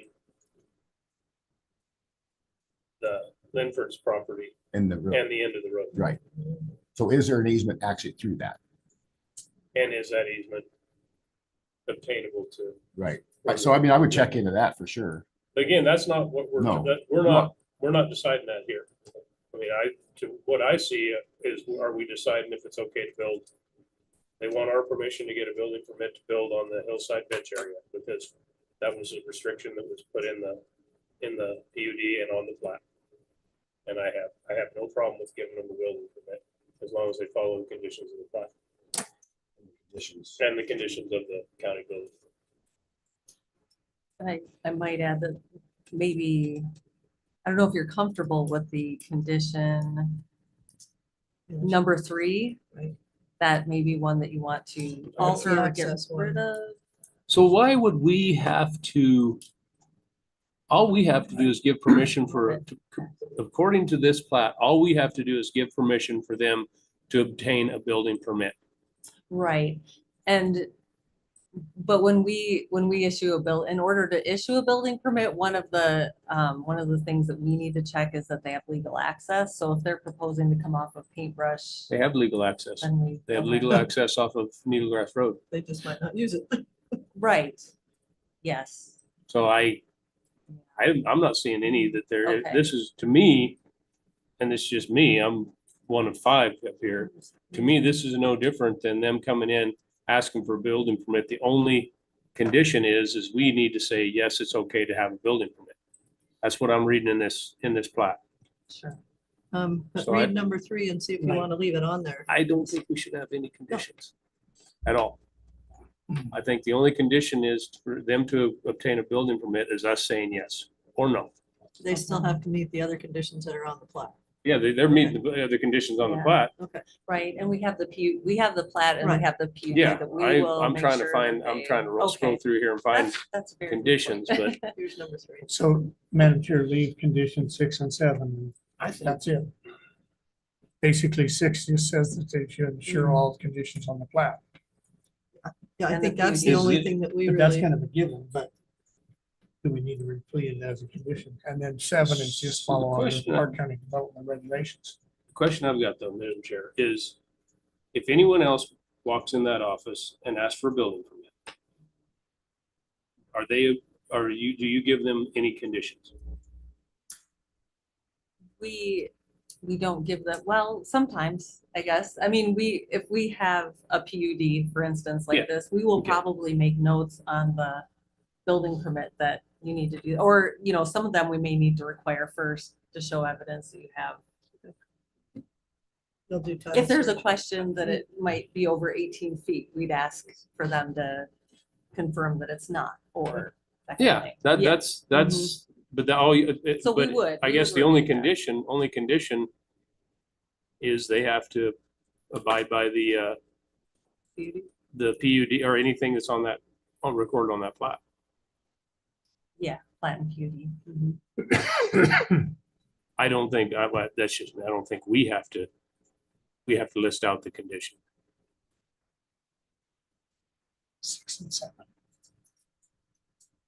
Yeah, I don't mind 6 and 7. No new structures or additions to existing structures, roads, or driveways shall be constructed, and no earthwork shall be performed within the area identified as hillside and upper bench in the PUD agreement recorded, blah, blah, blah, without the consent of the Park County Board of County Commissioners. So all we have to do is say yes or no. And then it's up to them to abide by everything else. Mhm. They would still have to do that no matter what, anyway. Mhm. Right. If there's no conditions, they still have to be. Yeah. Okay.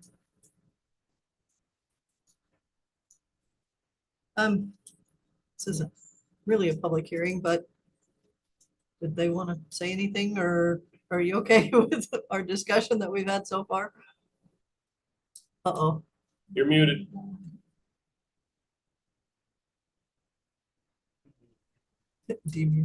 Thank you, commissioners, for taking the time to consider this request. The only comment I would make right now, and my wife Sherry is here with me, is the only reason we want to build on the bench or the hillside is that is a beautiful hayfield that was developed by the prior owners, and we don't want to impinge on it or use any of it to build on. We want to preserve it the way it is. Appreciate that. Thank you. Madam Chair, I've got no problem giving them permission to build up there as long as they know they've got to stay within the conditions of the plat. Is that a motion? That's a motion. Second. Got seconded? Okay. I have a motion and a second to allow Linford Family Trust to build on the hillside and upper bench area of Lone Pine Estates plat. Any further discussion on the motion? Hearing none, all those in favor? Aye. Anyone opposed?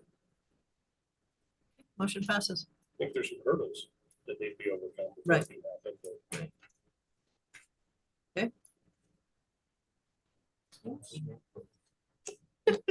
You've been doing them a long time.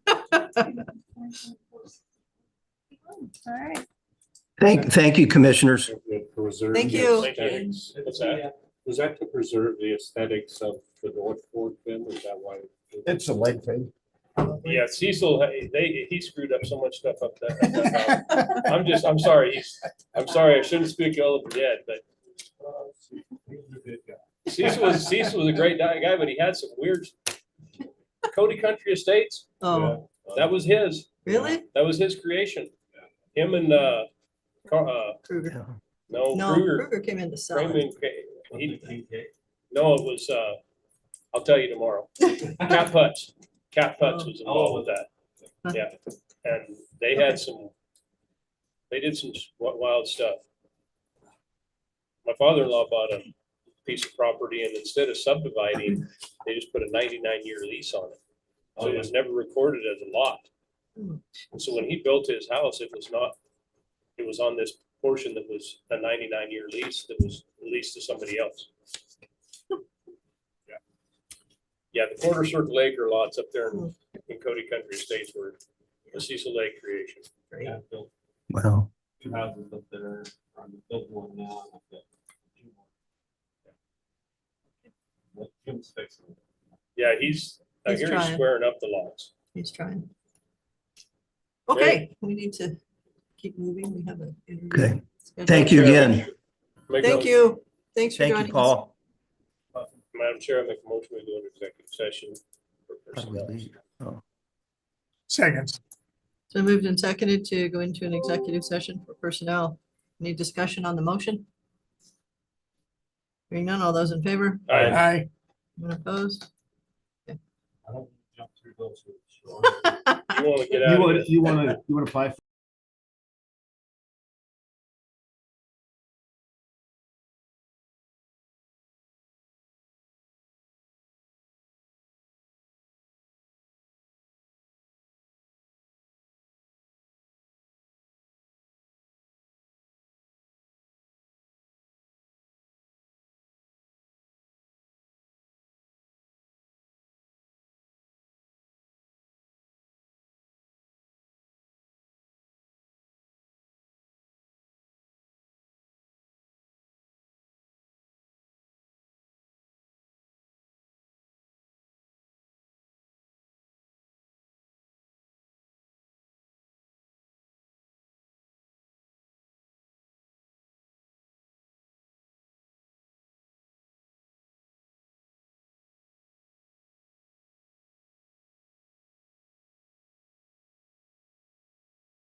Is there anybody out there? Yes. Did he ever reply to you? Just the interview or? What? No, he never state replied to shooting? me. Okay. Come on in, guys. We're a little bit behind and I apologize for that.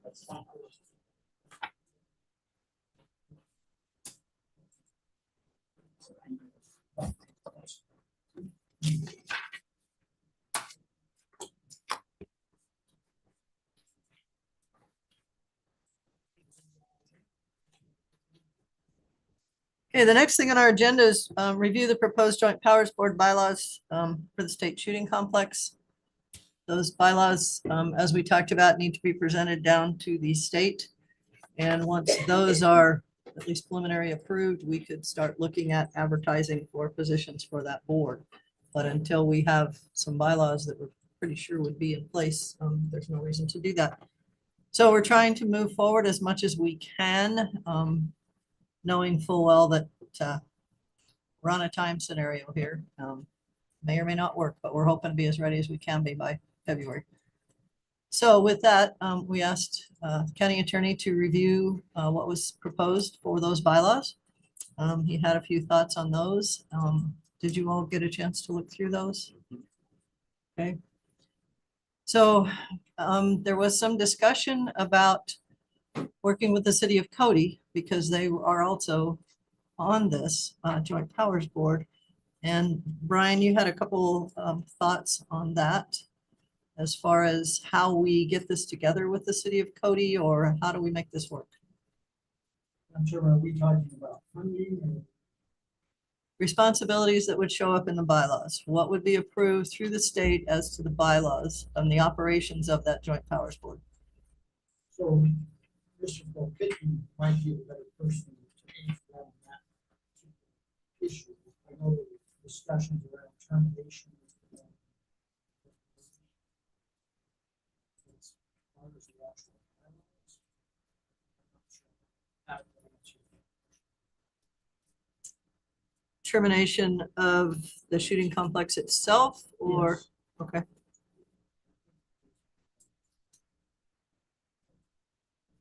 Board members as well.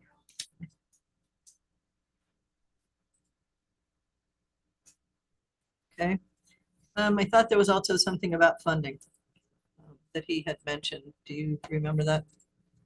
As far as commitment to funding, or, So I'm not sure that was how that was communicated. Certainly,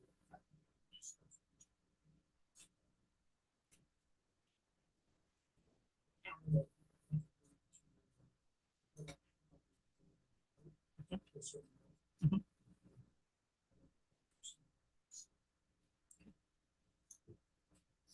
So where would you believe we are right now as far as, you said you thought the bylaws in general look okay, is my understanding?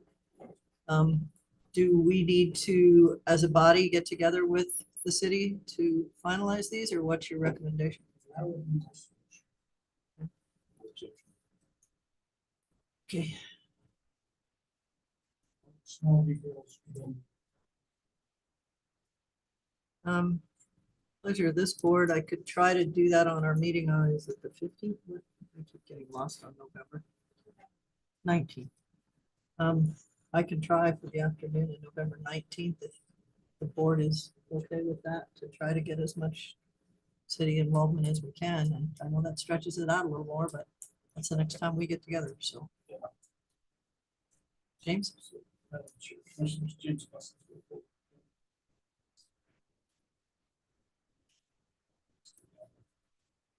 Mr. Volkitsky was even asked about what our thoughts. Need to come sit up.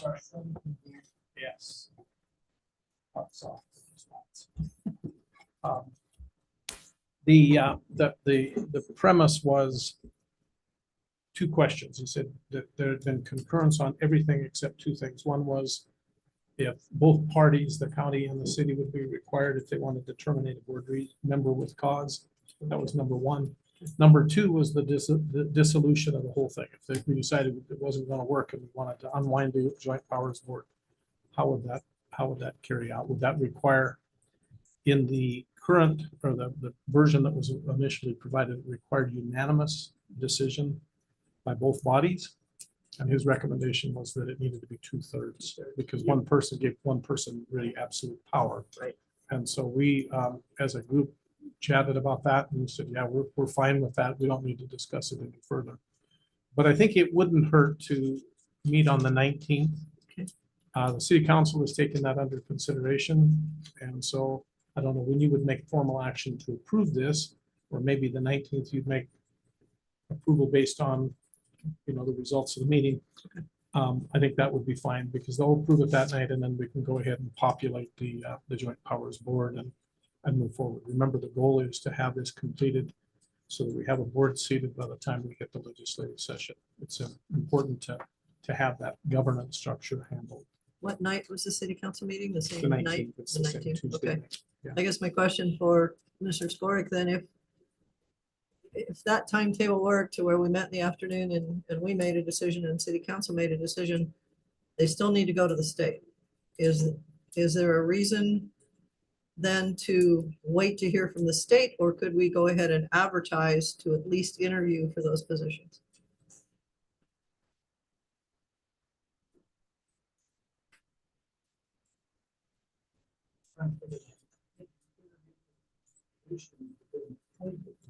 Yeah.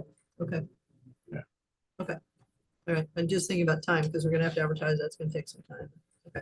Yeah, so one of the things, Madam Chair, that I had done in anticipation of approval of the joint powers agreement was there's a letter of certification that goes to the Secretary of State's office and also returned by the Attorney General. I haven't shared that with you yet, but that is prepared and ready to go whenever you're ready to take that point. I did want to offer today the one addition to this. We've had conversations with some of the state agencies that have been involved in this process. And while the Attorney General's office won't allow state agency members to be part of a joint powers board, they would like to be part of an advisory group associated with it. And there's no provision for that in this particular agreement. And so I would like to offer them under the Section 6 powers of the board that we add a Section H as well as G that would authorize the board to appoint such agencies or representatives of entities that would be pertinent to the work of the Joint Powers Board to be participants in the process as advisory members only. I can provide Brian some language that would clear that up. It gives us the ability to take the leaseholders, for instance, that have grazing leases on the property and have them as advisory members, but not voting members. State Parks has already indicated that they want a member on this group. Game and Fish has expressed an interest on a statewide level to be a part of an advisory council for the state, but I think locally they'd want to kind of pay attention to what we're doing. So it gives us a little flexibility. Perhaps Julie Golub, our rep from Kansas City, who was part of our team early, it gives them the ability to be a player too. Madam Chair, I like where you're going, but I would caution against getting too specific in this. I think if we give the Joint Powers Board the authority to create and appoint members to an advisory board, because then if you start trying to say who they need to come from in here, you might catch yourself and go, hell, we needed somebody from this spot for this spot. I think if we just give it kind of a blanket, and Brian might, I don't know where he'll weigh in on this, but if we just do it as a blanket, giving the Joint Powers Board the authority to create and appoint members to an advisory board for the state shooting complex. Done. Don't disagree with that at all, sir. You don't have to undo something. So I think next step would be then to create that Section H. Make that available for all parties to review that one final time. Okay. I think via email, we can probably gain concurrence, but it wouldn't hurt to have the face-to-face. Yeah, I kind of left that between Brian and Scott, whether they wanted to have. let that me see meeting, if I 'cause can get we're that fine. set up. And then maybe we can get it approved on the 19th. Okay. And then we can go forward with our certification. That by would the be the state. goal. Okay, All right. Okay. Moving ahead. Excellent. Yes. okay. Thank you. This was easy. Watch out. Thank you. Thank you all. As you probably noticed, I've been kind of non-existent, but I do have a legitimate excuse. Short time. Yeah, short timers, no. Okay. We will move forward then with trying to put a work session together on the 19th, and then I'll follow that with an action listing if we choose to, we will. Okay. All right. Thank you all. We'll be in touch. Thank you. You might correct my last name spelling. My last name spelling is wrong. Huh? Right. When she said, I'm sorry, Mr. Story, the closed caption, put up Mr. Sport. Yo. Mr. Sport. Mine's mango. Mango. Mango. All right. Thank you. It was under. I mean, speak up, Well, Mr. Sport. Sport. yeah, there's just one more. Madam Chair, I Yes, make sir. a motion. Yes. We go into executive session for personnel. Second. It's been moved and seconded to go into executive session for personnel. Any discussion on the motion? Hearing none, all those in favor? Aye. Anyone opposed? Motion passes. Okay.